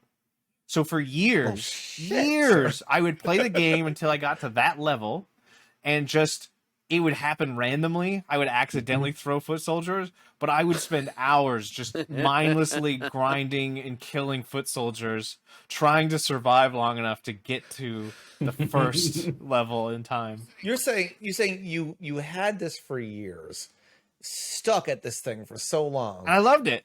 It was my favorite and game. you didn't read the manual once? No.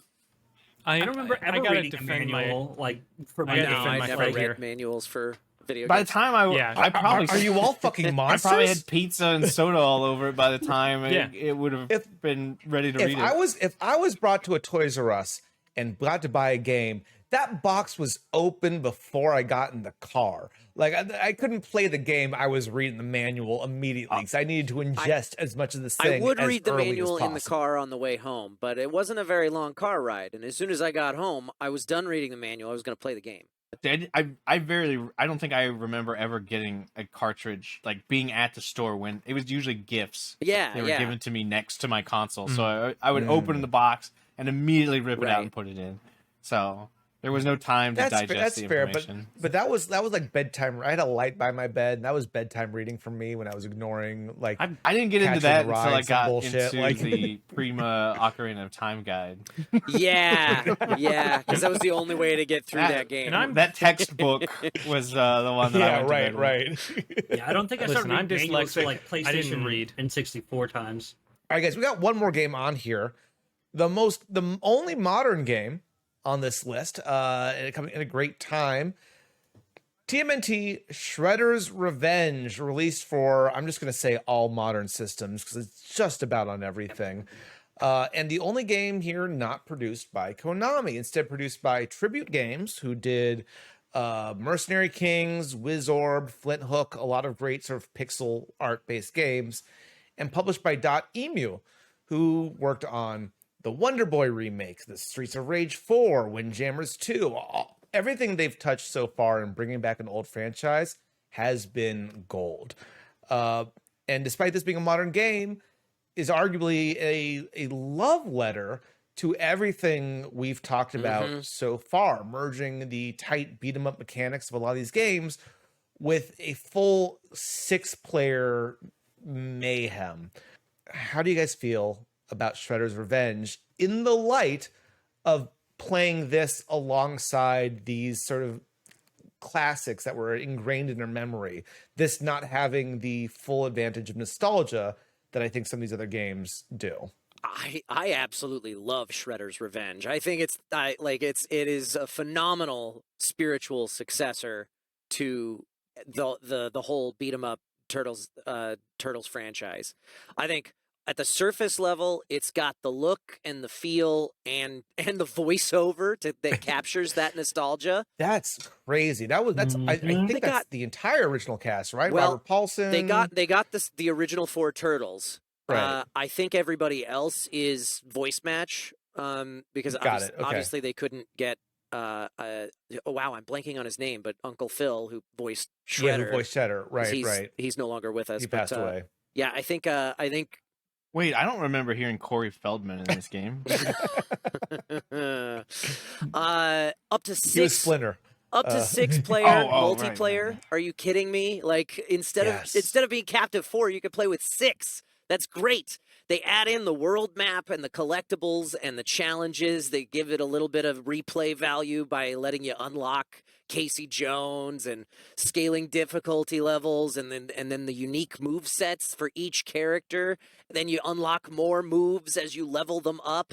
I think it feels like if Turtles in Time were made in the modern era, like post the Scott Pilgrim arcade game and River City Girls and like the modern version of side scroller beat 'em ups, but with Turtles, like it's taking the foundation of side scroller beat 'em ups and bringing them into the modern world.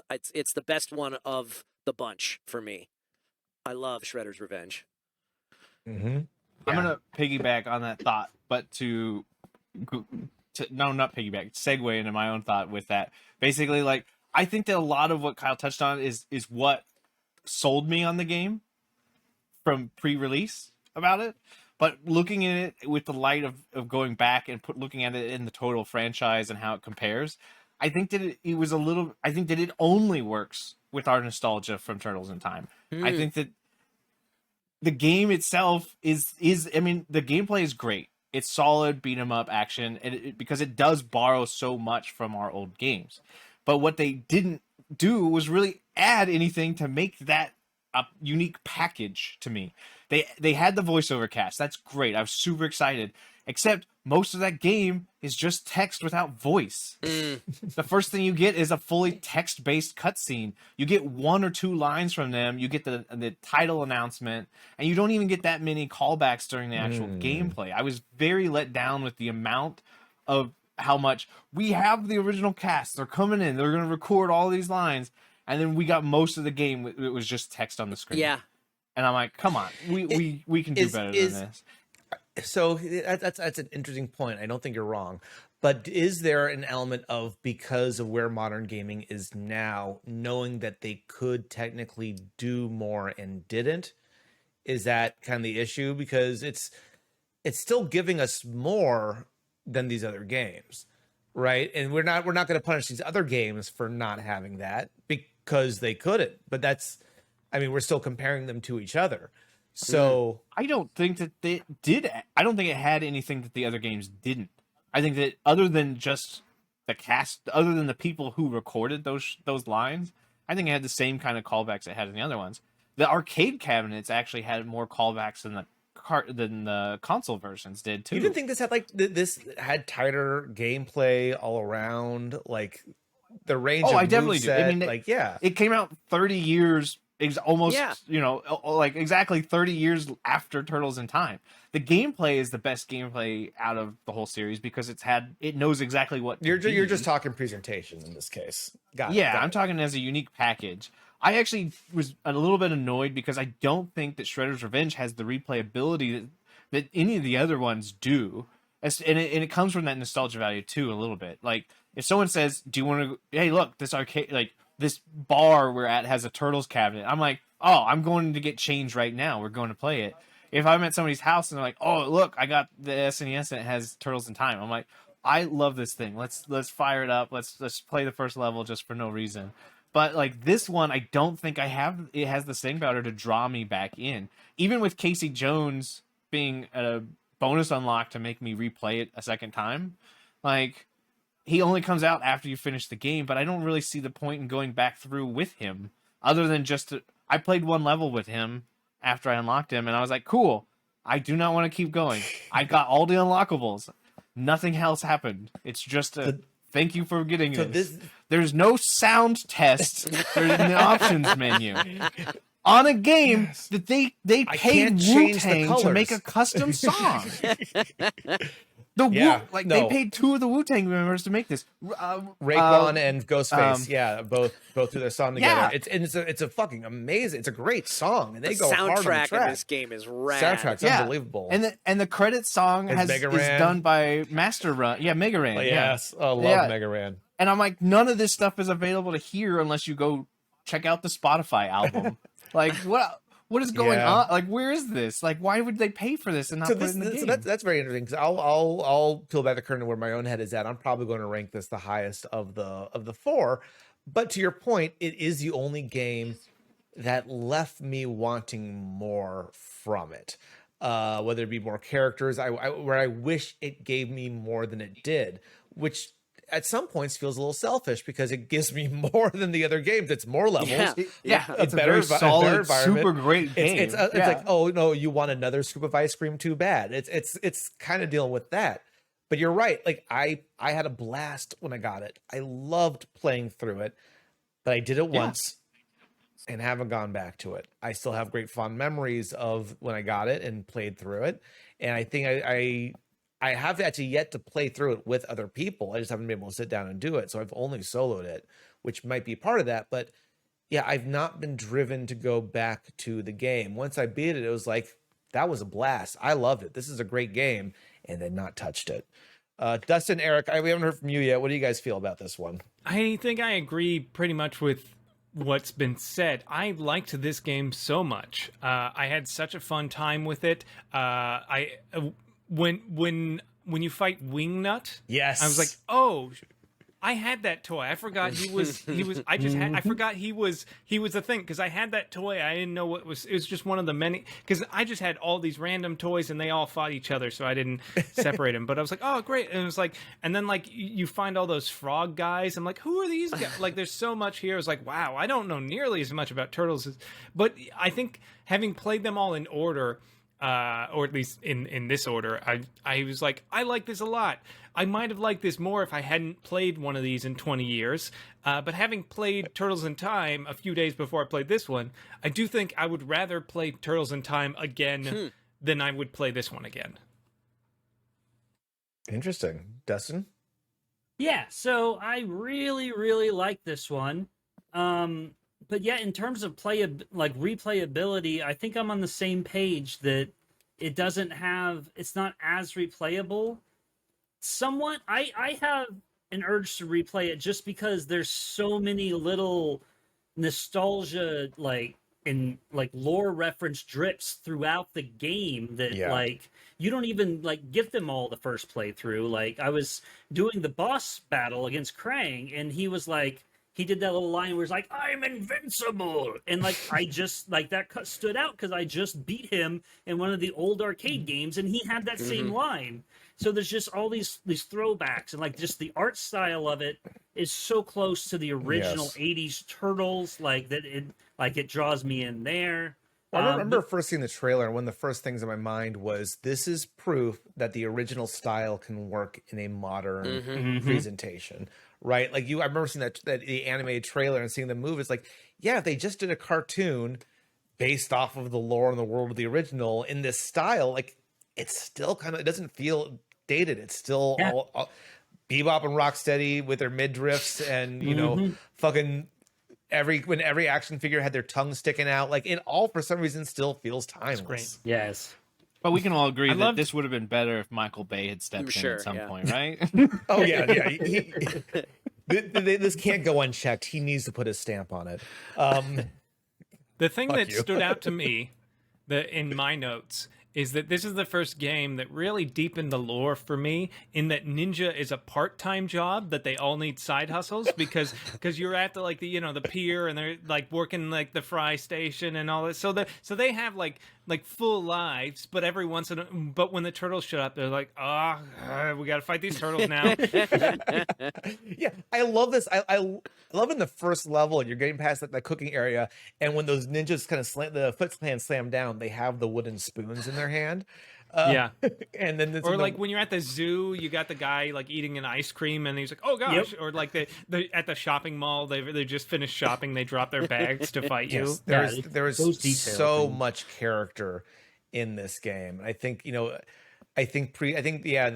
so funny because on one hand, Eric, I agree with you that the presentation leaves a little something to be lacking in compared to the other ones, but at the same time it's also no, there's so much they present. There's so much reward for being a fan, right? So much. If you, again, most of these villains I knew not because I remember them, they're one shot in the cartoon, but because I remember them in my giant pile of toys and being like, oh my God, yes, bring this character back. Let's see more of that. It's so good. And we talked about it, but again, the music is so good.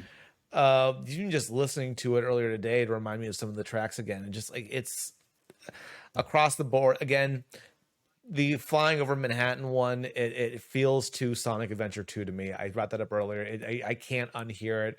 It's basically the skateboard level from Sonic Adventure. Like, it's the same thing, but otherwise, I think it's a fantastic album, top to bottom. This idea that we played it once, we're not going back to it, right? We talked a little bit about the idea that we found ourselves drawn to come back to Turtles in Time, drawn back to, well, maybe just Dustin, drawn to go back to Hyperstone Heist. But what would Shredder's Revenge need to offer to bring you back? What features, what things is missing, or do you feel is missing that would help with the replayability? Kyle, it seems like you're like, no, you can go back to I can't. So for me, I feel like all of these games are, well, maybe not Hyperstone Heist for me, but all of these games are games that I'm not going to go back and play any of them without a group. And if I'm doing a couch party playing a Turtles game, I would go towards this one before any of the others because it's more modern, because there's more to it, and I feel and it feels so much smoother now because it's 30 years of game development to benefit from. This would be the one that I would go to. I'm not going to go play Turtles in Time by myself just to kill the time. That's just me, but I'm not gonna. Yeah, this one has more replay value for me. And I'll say to your point on that, and I sometimes try to think about this with certain games. We in episode 4, which will be out by the time this airs, we did Breath of the Wild versus Elden Ring, and one of the things that has come up a lot is accessibility. Right, I think a lot of people will find that Elden Ring might be their more favored game, but I can't invite my mom to play Elden Ring. I can probably teach my mom to play Breath of the Wild. I think there's something similar here where someone who has not grown up with video games, right? There's a level of muscle memory and inherent logic that we all have playing games growing up that we can apply that, like, my wife might not be able to because she didn't grow up playing video games as much as she enjoys it now. If I had to pick one of these games on here that it's like an easy to pick up, easy to like learn and not feel punished for not being good enough, Shredder's Revenge would be it. Agreed. Yep. Yeah. I was pretty hard on the game, but I will say this. For the cost of the game, and we got a chance to play it with a full cast of players, we got to, I think we got to we got 15 out of 16 levels completed in one playthrough. Epic experience. It was honestly worth the cost of admission, but that's what I'm saying. Like the other game, like Cowabunga Collection, that one I think that randomly, I've smoked a lot. It's a Saturday night. I might pick that up and just start flipping through it. I find myself, because I dig that stuff. I even like digging through in Cowabunga Collection. You can look at the arcade manuals and see the actual wiring electrical diagrams. And I spent an hour reading through those the other night. Now, we all agree. Again, Donatello. Yeah. Yeah. Okay. If it has to do with a chip or a bit. Yeah. That's. I can't believe I ever considered giving you anything other than Donatello. People want to make me Mikey so bad, and I'm not really a Mikey, but I would love to be considered a Mikey. Sorry, Eric. Really for both of you, actually. Listen, I know. I gave up Mikey years ago. I'm a Mona Lisa. You get out right now. Yeah, get out. You know where the door is. Well, let's go back to the original question. What does this game need for more replayability?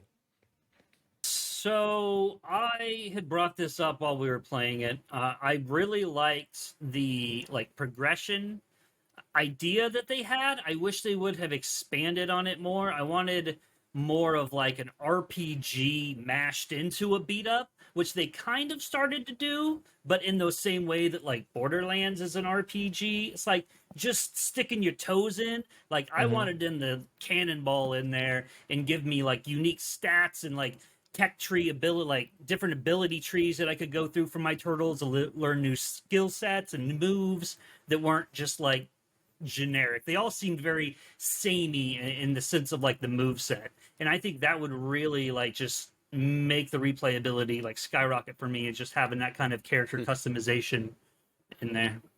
Why the That'd overworld? fun. Why the overworld? You don't like it? What? Just what was the point? What does it serve?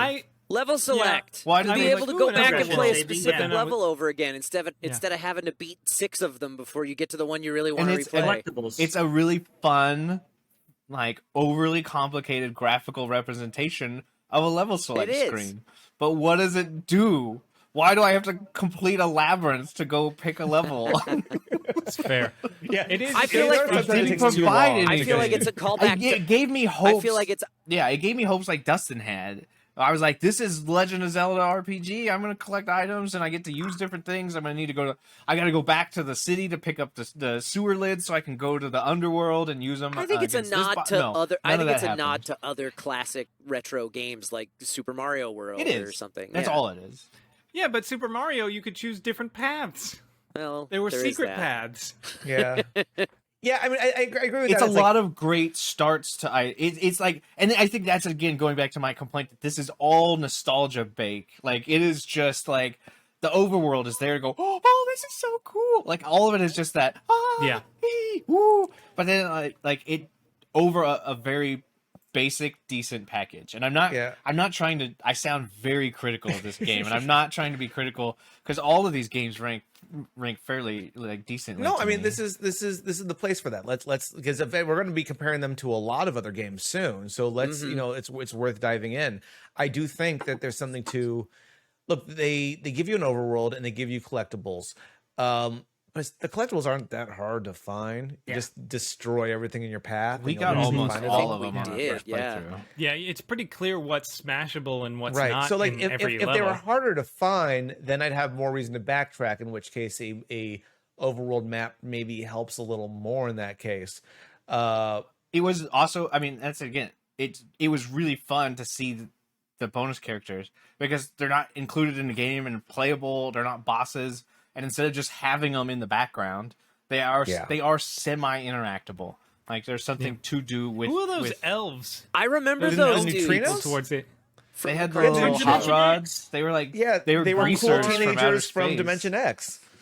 Oh, okay. Duh, Eric. God. Because I was like, I don't know these. I don't know. They the were a frog, I know MacGuffin. wing They were a frogs. MacGuffin the Turtles gained in late seasons to be able to travel to other places, just like Shredder could. I think they were also though in like the first season, like in an episode of the first season. Yeah, too, I think there's Yeah. an I episode don't where remember they the like order. they come they're trying they to get back show home. up as like, hey, we're cool, help us get home, but they also cause a lot of trouble in the process Well, or something. they don't really get remember. into mischief, Yeah. like because they're Yeah. teenagers, and in their world, they're fighting like the dreaded man, which is Krang, and so they're all cool on being rebels and stuff. So they come Yeah. over here, They're greasers. yeah. Yeah, they're I mean, I'm greasers. starting to realize I don't think I really watched the show all that much. I had a bunch of the toys, and I had a handful of them on VHS, and I think that was my exposure. I think there's a lot so I of the bought- cartoon I didn't see. I bought the DVD of the first season in college, and then I'm very excited that it was even out. It's like, oh my god, I'm gonna buy all of them when they come out. I'm gonna watch this, and I sat down to watch it. And I'm like, oh, it's not great. No, no, yeah. no, all the I- cartoons of the 80s are bad. I They're remember bad. borrowing that They're poorly DVD from you, animated. Noah, and watching it, Right. like binging through 8 episodes and going, wow, there are so many things that they just were like, fuck it, who cares? We'll sell toys. Yeah. Headlines. I think the opening joke is establishing the Foot Clan, and there's a news report about it. Like ninjas attacked the city today. It's like, how do you know they were ninjas? They turn a rope around, it just says made in Japan. I'm like, that Yeah. doesn't seem great. Wow. There's a bunch of animation errors with it where like a turtle's like the one identifying feature about each turtle like changes colors yeah. in the middle of a shot. Yeah, They animation. never switched it to fucks, comic yeah. mode. That was on them. Yep. Yeah, I would Idiots. have done that first thing Right. on the I'll say- DVD. If you go to bonus, no, I'm just. I'll say, I think Shredder's Revenge would have benefited from more of everything they already did. Yeah, I would agree I with think that. I think there's a lot of that. I think 100%. I would have loved more characters to unlock to play as. Turtles have such a deep lore of random characters. Like tap into the Even just some Wormhead asset and swaps. Mondo Gecko Same and all moveset, that. just asset swaps. It doesn't like. I would have loved if they did like if they had levels that were like, because there was a thing in like Mario Odyssey did this thing where it would like shift between 2D and 3D levels, and it would like be like if they did like here's a level but it's in the style of Turtles in Time for just this level for no reason, like just like little things like that would be fun too. Fun. I also think that like Turtles in Time had it. I would have loved a versus mode, a 6-player versus mode with those mechanics. Would have been a fucking blast. They do add the arcade mode. So we did story mode, which has the overworld. There's the arcade mode, which does take out the overworld, take out the collectibles, and it's just straight continues lives, power through the levels, which is the more classic experience. I don't want less. I want more. Right. Like, here's a mode. Let me take away things from you. Yeah. And but it's got a global leaderboard online. Yeah, I'm too old for that shit. I don't want to compare myself to teenagers anymore. I would agree. I think it could use more of the stuff that it had. It absolutely. I think Eric hit the nail on the head. The VO should have been like, they had the cast. They were paying them to be there. Record more of that voiceover. Yeah. I agree with that, and I think Dustin's right. There could have been more of the little RPG elements. I think there could have been more of everything that was there. With the package that's here, with everything that they have, I still think that this game shines brighter than the rest, personally. I agree. I agree with you on that. Did anyone ever play the Dungeons and Dragons arcade game by Capcom? They made 2. I've got maybe one on my cabinet. It's actually really fun. It's a ton of fun, and one of the things they do well is between levels, there are choices you can make to like go to the village or let's take the river to the enemy. There are moments that you can like find a hidden cave and takes you to there's an alternate end boss in one of them. Like that one gets a little you can discover more within that, and I'm shocked that I've never seen anyone do that again with the beat 'em up, including like maybe Scott Pilgrim a little bit, but like I think we're at the point now where this game did a great job of moving the beat 'em ups to a new level, right? Like I think between this and Scott Pilgrim and Streets of Rage 4, like we're in a new kind of era of beat 'em ups on the cusp there. It just needs something, and adding a little more to the gameplay, a little less linearity, which I don't think is a real word, but I'm going to go with it, could help maybe benefit something like this. Hopefully for Shredder's Revenge 2, if that ever exists. Or DLC. Like I agree. Yeah, that's what I was going to say. Like they've set up the perfect framework. Like it's a great base game. It's a great, nostalgic beat 'em up.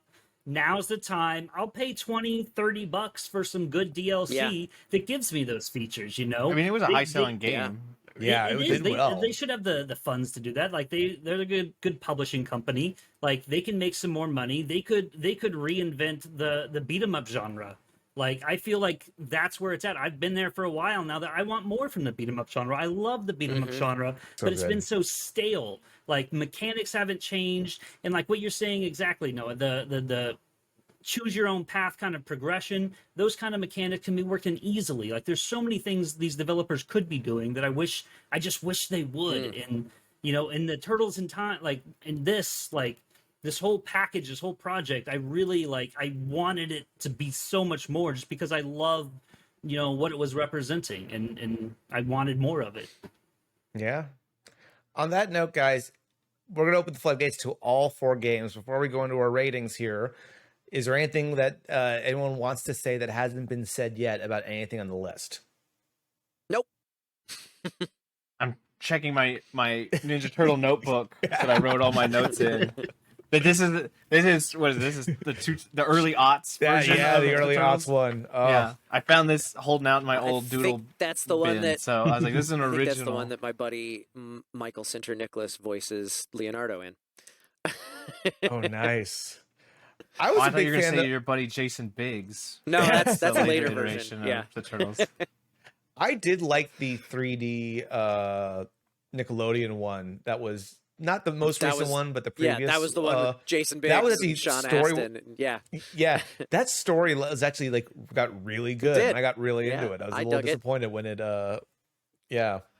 I like Revenge of the Teenage Mutant Ninja Turtles or whatever it's called. The new one? The new one, which is very Teen Titans Go-esque. Is it good? I've not seen it yet. I've only seen clips. Usually I'm like, oh, Turtles are on? Let's see this. Same new show. animation And I've studio watched a as couple Lego things. Monkey Kid. Oh. I don't know. They can't but give it's you funny. work? They can't give you the job? It's a very original take on the Turtles. It's very fresh. It's not the standard like here's the origin story with the brood. Like you have the tropes, but it's very overplayed with the character. And they do a lot more. They really ham it up with Splinter character, which I think is really great. They lean into him being the dad to a bunch of teenagers and really like go overboard with that. I should check it out. I've heard good things. I just haven't seen it and watch it yet. Yeah, Ben Schwartz is Leonardo in that one. Oh, of course he is. So you could imagine that, yeah. Naturally, yeah. All right, guys, so we're going to go ahead and jump on into our ratings and rankings here. For anyone who's joining us for the first time, this is how it works. We have the list currently, 17 games that are set in their place. The list is still small enough that I feel comfortable reading it bottom to top. Eventually, this will be so unmanageable that we'll have to figure out another solution. But in the meantime, we're going to start from the bottom and then make our way there. In the 17th place, it is E.T. for the Atari 2600. 16th place, Nights into Dreams for the Sega Saturn. 15 is Aladdin for Super Nintendo. 14 is Sonic for Sega. 13 is Aladdin for Sega. 12 is Duck Hunt for the NES. 11, 10, and 9 are all Crazy Taxi, Dreamcast, mobile, and arcade in that order. Number 8 is God of War for PS2. Number 7 is GoldenEye for the N64. Number 6 is Legend of Zelda Ocarina of Time for the N64. Number 5 is Castlevania Symphony of the Night for the PS1. Number 4 is WarioWare Microgames Inc. for the GameCube. Number 3, Elden Ring for the PS5, Xbox Series X, and Steam. Number 2 is Legend of Zelda Breath of the Wild for the Nintendo Switch. And number 1, since the beginning of this podcast, yet to be unseated, is Super Mario World for the Super Nintendo. Here's how this is going to work now. Myself and our panelists here get to give each game we've talked about today a number between 0 and 10 that we can only use once in perpetuity, meaning if they give TMNT, the arcade game, a 9, that is the only 9 they can give in this episode, in future episodes. Hell, I will retcon it in past episodes if that was the possible case. They can only use it once. They can use as many decimals as they want to get there because eventually there are more games than the number 10. Once we've given this rating, we will see where they land on the list. We will have one chance to change our score for one game once. I said one a lot of times. I'm going to repeat myself. We have one chance after they are on the list and after we've given our initial rankings to change our score for one game only. Per After episode. that, it is locked in place. Okay. Per episode. Yes. Yes. Per episode. So, for instance, if you have 2 that you want to see move to a different spot on the list, you can only change your score for one of them. It means you're sacrificing where the other one lands. So, with all this information here, let's start. I have one quick question. How many times am I allowed to change Kyle's score per episode? If I want Kyle's score to change. I would say normally 0, but because it's Kyle, at least 5. Awesome. So let's start with TMNT, the arcade game. Kyle, I'm going to start with you on this one. What are you giving it? So based on where everything else is on the current rankings, I think TMNT, the arcade game, belongs at a 6.5. Which will put it right below God of War and right above Crazy Taxi. Now, because I know that we're going to average these out, so can I throw out a number that already exists if I know it's going to get averaged out? You're allowed to give whatever I have my number own you personal. want. I have my own personal infinite set. Yeah. You have, so for the most part, it's like we are fighting for where this thing lands on the list. Right. So you do technically have your own personal ranking. But the way I see it, your own personal ranking means absolute dog shit in the scheme of things. I could not give a fuck about where you think the game belongs. It's about where it ends up landing on this list. So that is what we're fighting for, is where we think it belongs there. All right. So Kyle, you got this in at a 6.5. That's what I got. Love it. Eric R. Where you put in TMNT, the arcade game? 7.5. Ooh. 7.5. Why 7.5? Because when I was playing it, I was like, oh, this is way more complex than I expected it to be. The way, I didn't expect it to have the surfing. I didn't expect there's the scene where you're at the pier and then you start going down instead of left and right. You're like, whoa, I didn't expect, it's little things. I was like, oh, but this is from, I remember playing this. Like, I didn't think it was this complicated. Love that. All right. Eric S. I'm going with a 6.0. 6.0. Why 6.0?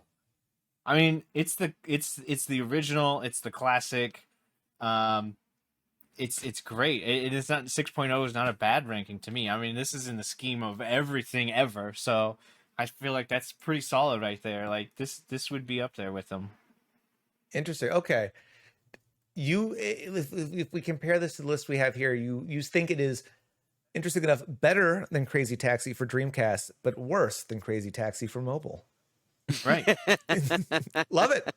No, I did that very specific. I was like, I spent a lot of time navigating the Crazy Taxis, going, is one like, do I rank? Do I go above and below and keep those lumped together? And I'm like, no, you know what? I will just go in there and say that one system is better than the other.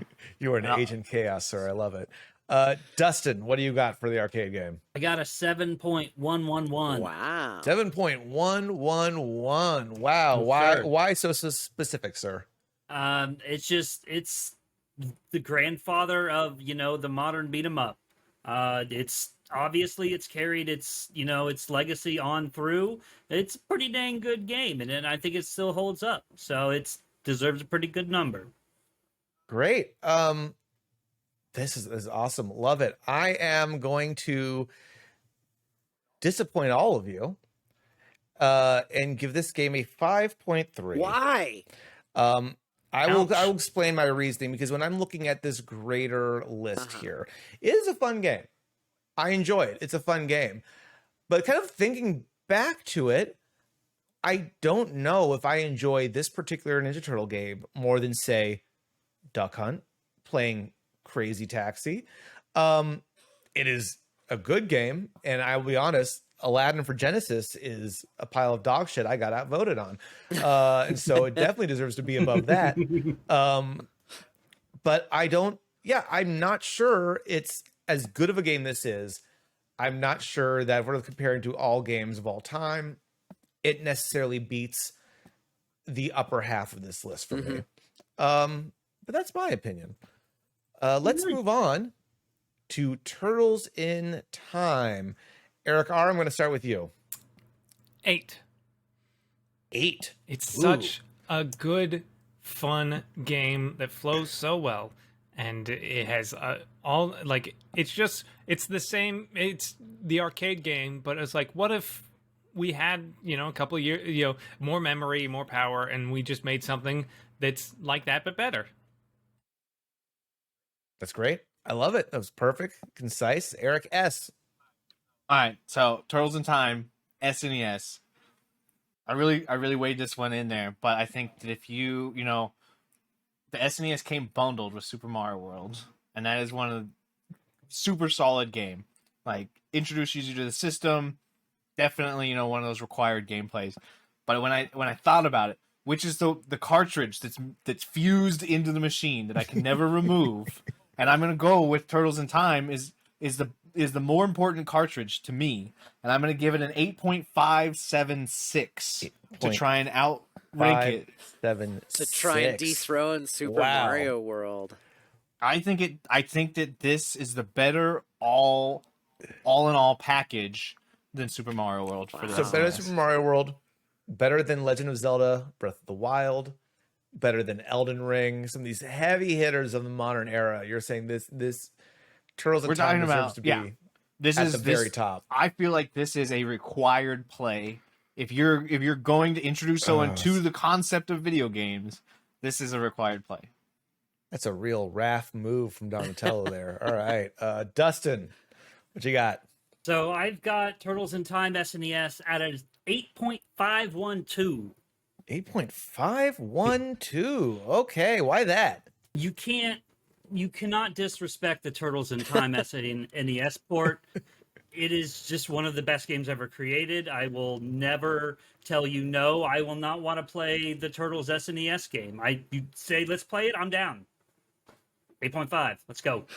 Love it. Love it. Kyle. Wow, this is so interesting hearing I feel like our opinions on the games here are very similar, but our number scales are very different.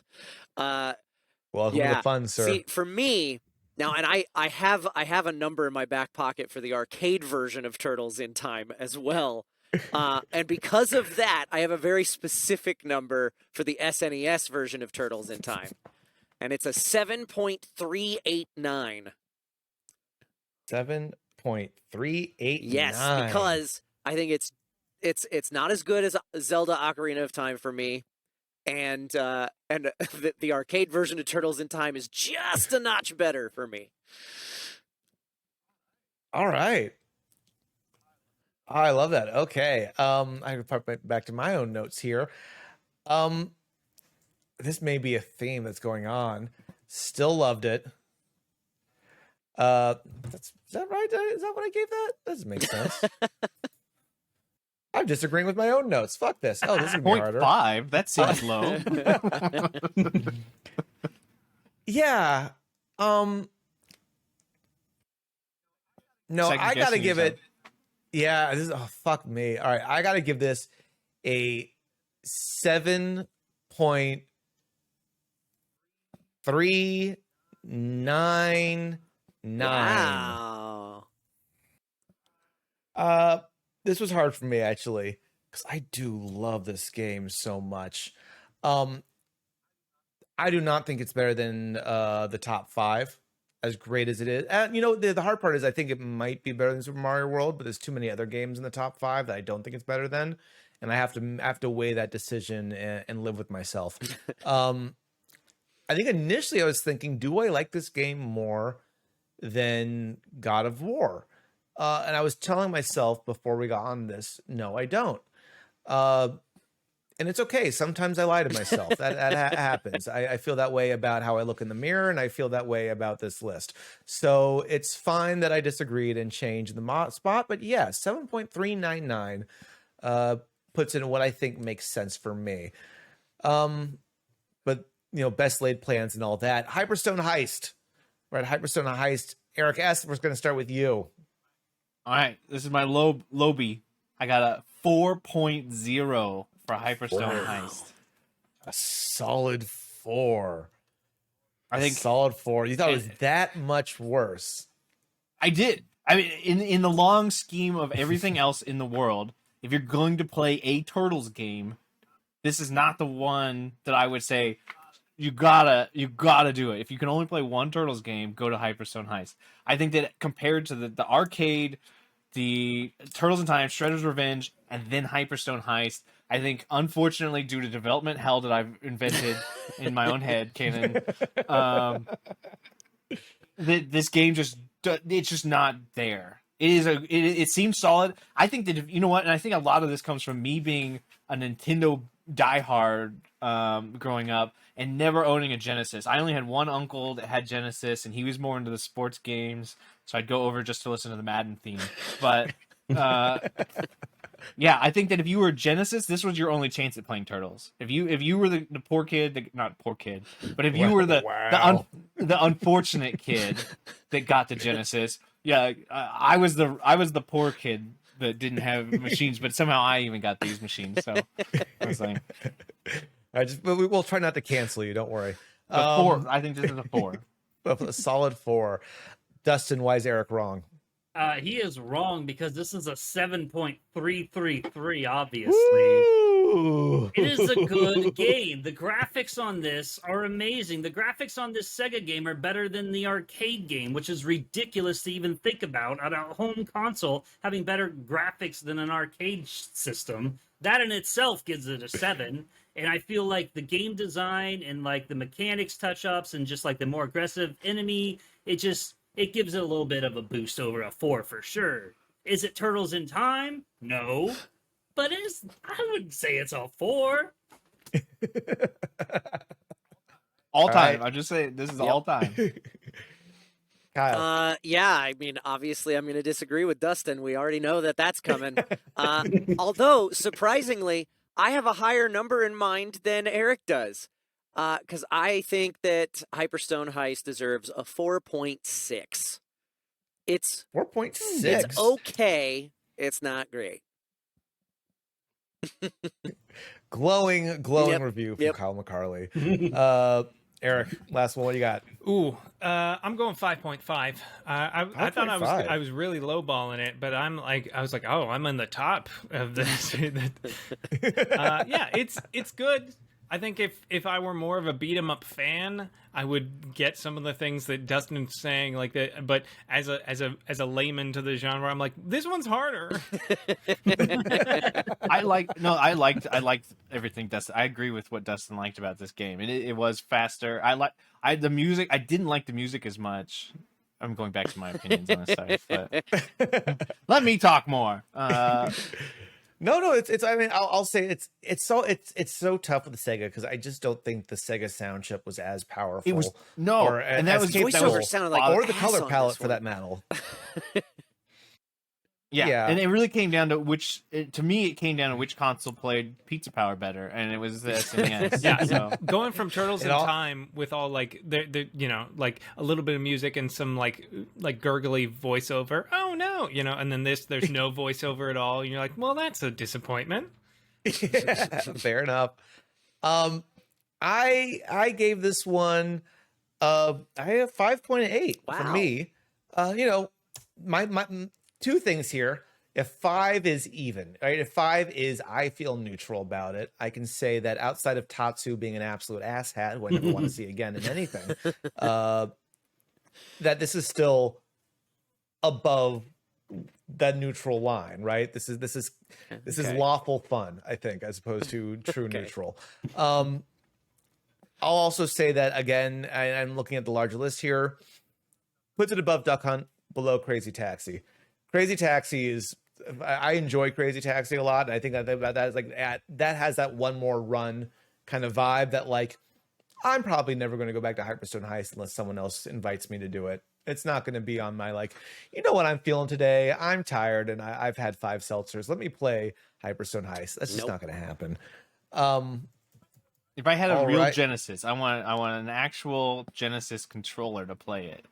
I think that's the other thing that I'm missing in this whole experiment is the individualized controller schemes. Yeah, and then how that is does, I will say, sometimes we would put ourselves in that mindset, right? Because sometimes how it is presented both physically as well.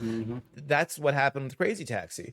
We had to talk about what's more fun, paying $60 to play it in our home, paying $2 to have it on the go wherever the hell we want, or paying $1 a play to sit in the car with the wind blowing and the steering wheel and have the full immersive experience. It could be the exact same game, but how we play it and the platform we play it on can make a difference in whether we enjoy it or not. So it's all worth taking into consideration. The one place where that probably doesn't make a difference is Shredder's Revenge, as it is on for multiple platforms, and it is in modern days the same game on different platforms is actually the same game. So, Dustin, we're going to start with you. Shredder's Revenge. What do you got? So I really enjoyed Shredder's Revenge. I think it's a really good design game. And maybe it's a nostalgia talking, but I gave it an 8.520. 8.520. Love that. Way up there. shoots up to the top. Kyle. I'm curious, Dustin, where does that compare to what you gave Turtles in Time? It is above Just Turtles above. in Time. Just above. Okay, yeah. Just above. I love it was that. 8.512 versus 8.520. And I absolutely agree with that, just on a slightly different number scale, because I put Shredder's Revenge at 7.395. Just above Turtles in Time, just under Ocarina of Time. Great. Love it. All right. Eric R. I'm going to give Shredder's Revenge a 6.5 because I liked it quite a bit. But it is a game that exists as a nostalgia for other games. I think if these other games hadn't been invented, if no one had never played Turtles in Time and you just played Shredder's Revenge, you would have a good time.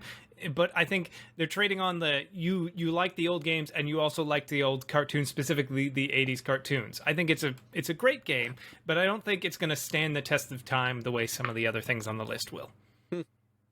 Do you think if you swapped out these sprites with original IP, same gameplay, same level design, everything, it would swapped be it out, an indie darling. People would be like, "Oh, have you tried Turtle Smashers? Oh, it's great." It's like I'm not a beat 'em up guy though.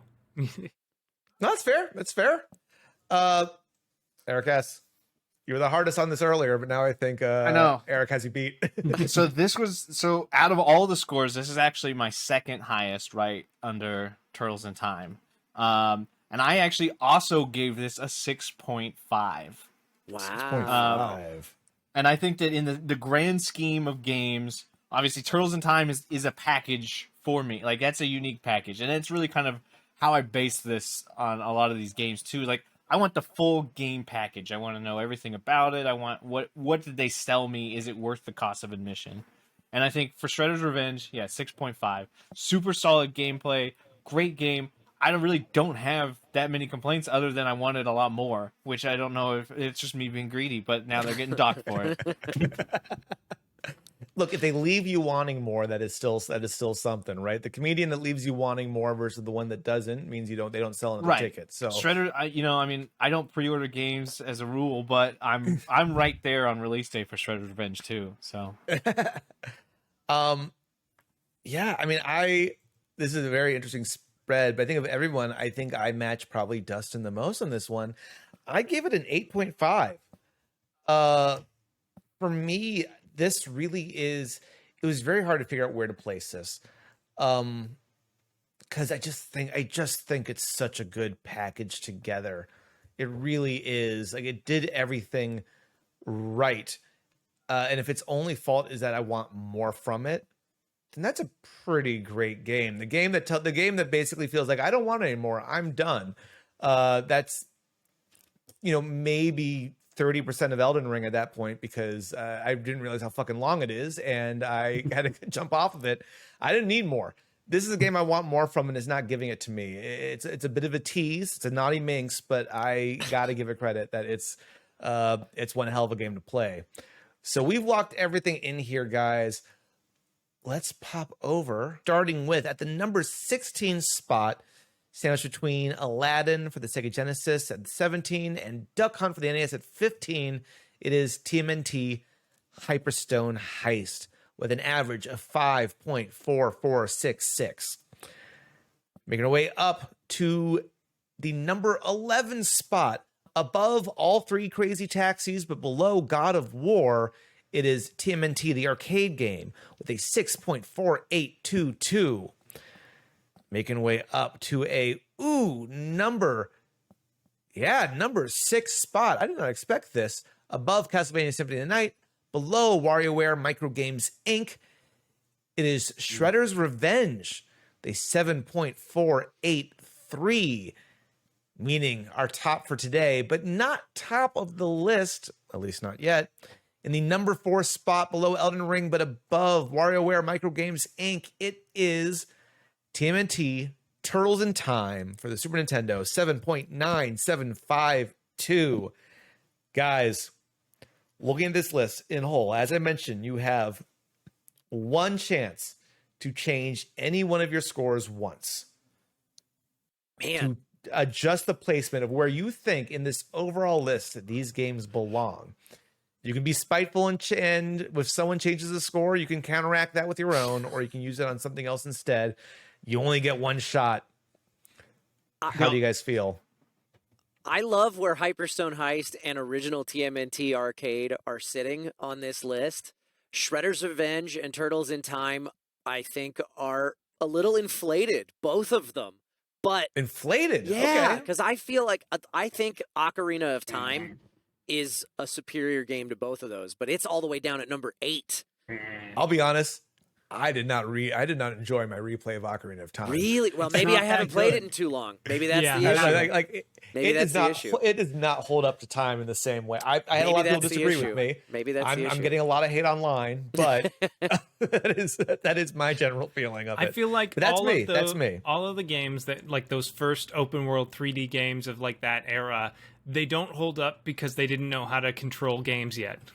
Mm-hmm. Yeah. Oh my. Yeah. The idea that you have to like hit the Z button to turn and have the camera. All right. We're not talking about that. We already did an entire fucking episode and got angry. I know that I'm just constantly shitting on this game today, but I feel like is it blasphemy to put Hyperstone above Sonic on the Genesis?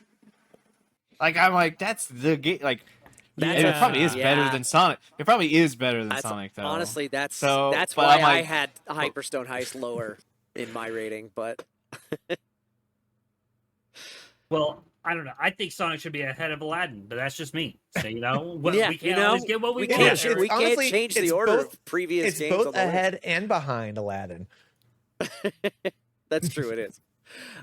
I don't know. I'm very satisfied where we kind of balanced out these numbers. Actually, I don't want to put anything else down. I think I'm good on my numbers. I do think Shredder's Revenge is a better game than Turtles in Time. Am I gonna knock Turtles in Time down because of that? No. No. But you don't have versus and you don't have challenge mode.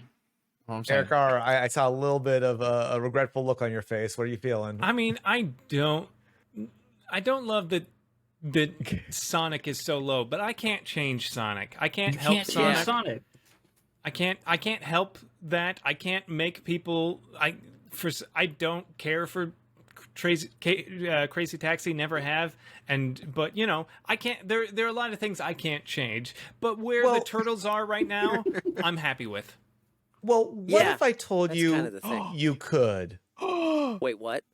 Wrench it in the works, guys. What? This is a list that represents all of humankind, and we've only had 4 people, myself included, have a say. As first-time guests, something inside of me tells me that your opinions need to be heard.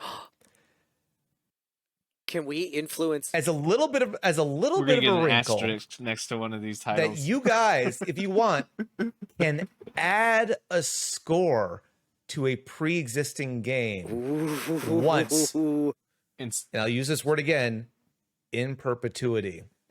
So only once ever. Only once ever.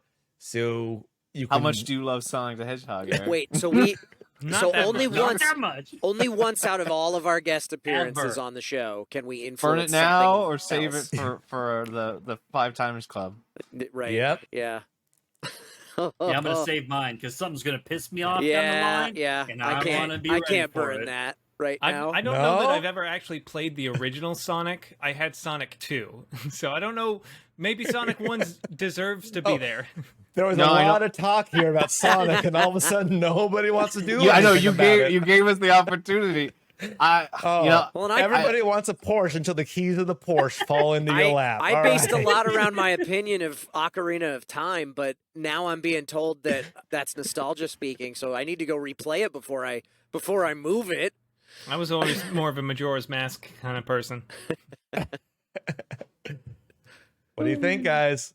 I'm burning it. I'm burning mine. Love it. Let's go. But not where anybody expected it. All right. And I want to add a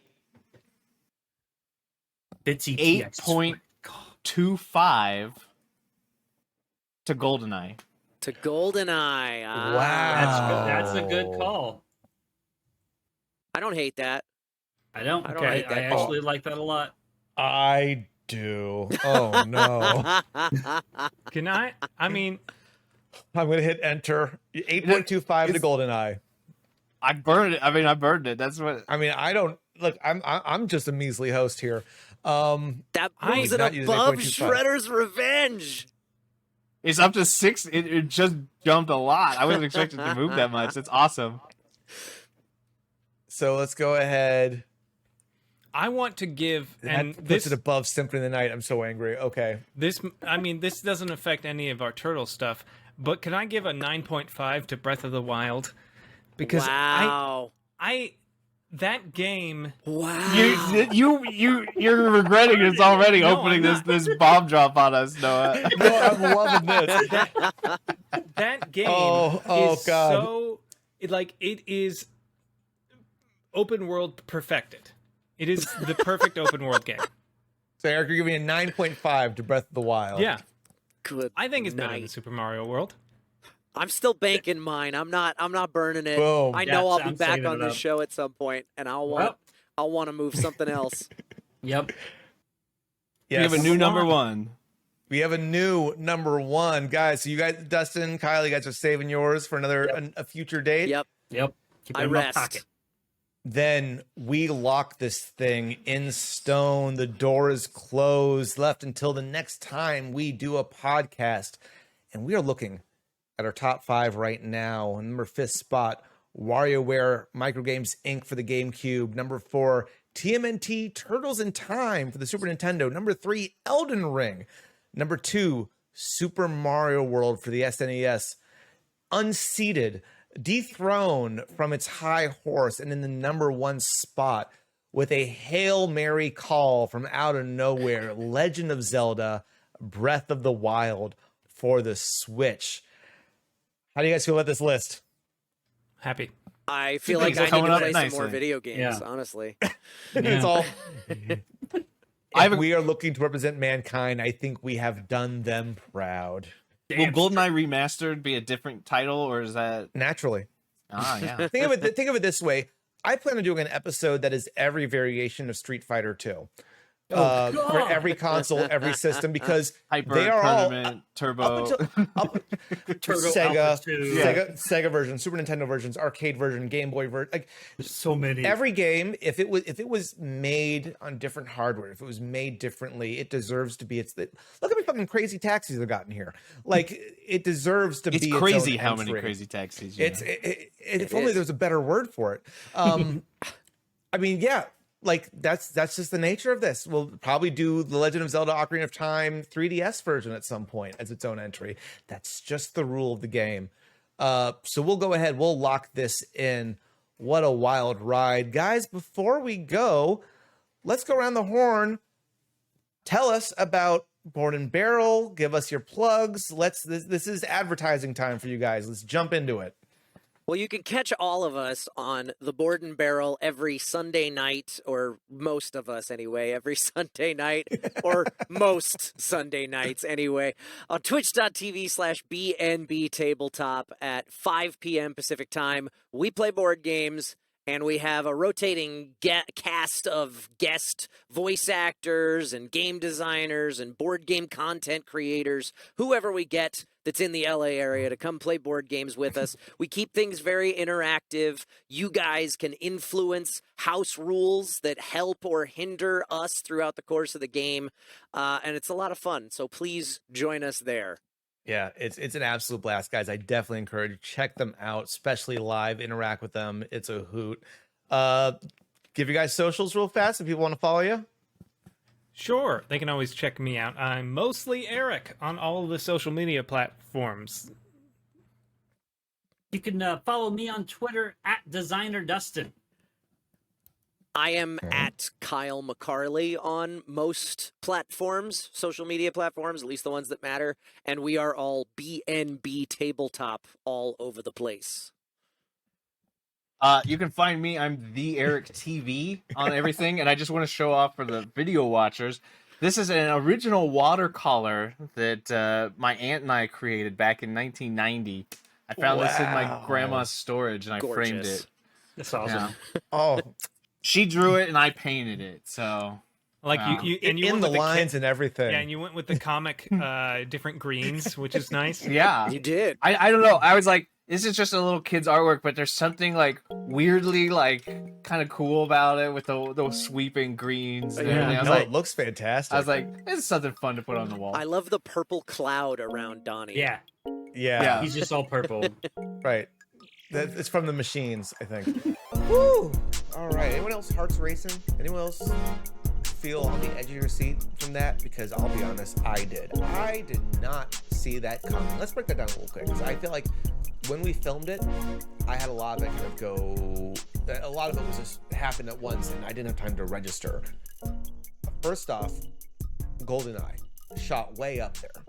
Now, if you remember from the episode we talked about GoldenEye, I may not be too happy about that, but woe is me, too bad, because my opinion is that of the list, and the list is right. And the list says that GoldenEye is better than Symphony. The list says that GoldenEye is better than. If the list says GoldenEye is better than Symphony of the Night, fuck. Then so be it. Then so be it. I think the bigger shock, did not see this coming after 4 episodes of being on top. Super Mario World was beat, was bested, was beset upon by Legend of Zelda Breath of the Wild. Crazy. A little bit of a wrinkle in how we do things with a special guest, but if it adds drama, I gotta say, I'm here for it. I'm digging it. So I feel pretty good about that, guys. If you want to go ahead and discuss this and let me know your thoughts, there's so many ways you can reach out to me. The best one would be through any social platform there. I am on Twitch, TikTok, Instagram, YouTube, all as at Boss Monster Kaiju. I am on Twitter and Hive at Boss Monster Kaiju. That's an A, not an ER. All sorts of ways you can reach out to me. I'm throwing and trying to throw different content on all those places as well. So if you want to know more about what's happening with this podcast, with the YouTube channel, with my Twitch streams, I try to keep it all in one place for you there. We also, as I've mentioned in the past, typically we do a question at the end of every episode that I want to hear from you guys about. And this month is no different. So first up, before we do this month's, let's go into last month's question. I did ask, does accessibility to a wider and less hardcore audience make a game better or worse? Right? Elden Ring, so much harder than Breath of the Wild. You have to ask, does it make it better or worse? Not a lot of responses. Obviously, we're still a small podcast. We're still growing. But we did get one, and I'm probably going to pronounce this wrong, from the Lear7 on YouTube, who commented on the video, better every time. There is absolutely no excuse to not have more accessible or easier game modes when it doesn't impact those who want a more hardcore experience whatsoever. And honestly, that's actually a really good point, because it's not about making a game easier for the people who aren't good at it, but it's adding easier options, right? So it's about making the game more accessible across the board. And I think that's a really good way to put it, because I think when we think about easy or harder, we're often thinking of either or. But look at Breath of the Wild having the DLC of the Master Trials, and I think there was like an extreme mode. I think it was called like Master Mode as well. Maybe I'm wrong, but the fact that you could play it at a harder difficulty for those who really wanted it, it's great. And honestly, I would love if Elden Ring kind of had the same. I probably feel a little differently about it, to make it, still the same gameplay, but a little bit easier for those who are new to it, to make the game more accessible. And I recognize that maybe it goes against the Souls-like genre, but I mean, I think there's something there. And so the Lear7, thank you. I think that was an absolutely great response to that question. Let's go into this month's question, though. We're talking about TMNT, talking about the gameplay of these beat-em-ups. And beat-em-ups, just in general, always been a fan. So much fun. I want to hear from you guys. This question for this month: would the Turtles games be as good if they didn't have the TMNT IP? right? We alluded to that a little bit. I thought Eric had a really good thought on that, being that it would be an indie darling. Turtle Smash, I thought was a great response there. So I want to hear from you guys. Would the Turtles games be equally as good without the Turtles IP if you reskinned it to being something original? Let me know if you're watching this on YouTube. Be sure to let me know in the comments below shortly after you like this video and subscribe to the channel. That always helps me out. If you're listening on the audio podcast version, please let me know in a review on your favorite podcast app. That goes, not only will allow you to communicate with me there, but that goes a long way in upping this through the ranks of the algorithm, getting this into more people's ears, and hopefully being able to expand, bring on more fun guests, bring back current guests. It would go a long way. So please leave a review. Tell us what you think about the podcast, along with the answer to the question below. Feel free to follow the podcast, subscribe to the YouTube channel. However you ingest this, do what you can to support, to bring this forward. And that is it for this month's episode of the best game of all time. Next month, we got more special guests. I've jokingly been referring to this as the Oops All Voice Actors episode, because we have 3 amazing, super talented voice actors who you have heard in so many various things. The one, the only, Kelly Baskin, the amazingly talented Brent Mukai, and she is my sister. There no DNA or blood will convince me otherwise. One of my favorite human beings on the planet, Heather Gonzalez. 3 amazing voice actors you can hear in all over Disgaea, Ratchet and Clank, Monster Hunter. Like the credits go on. So much talent in just these 3 guests as I bring them on the podcast and we discuss 2 absolute classics. The original Legend of Zelda and The Legend of Zelda: A Link to the Past. Big things coming, guys. It's going to be a great episode. Please be sure, first Monday of every month, we drop these episodes. Tune in then. And until next time, stay cool, stay hip, stay heavy. The Best Game of All Time is an independent production, hosted, produced, and edited by Noah Waterman. Theme music by Peter Rowland. If you want to learn more, go visit www.thekaijulounge.com.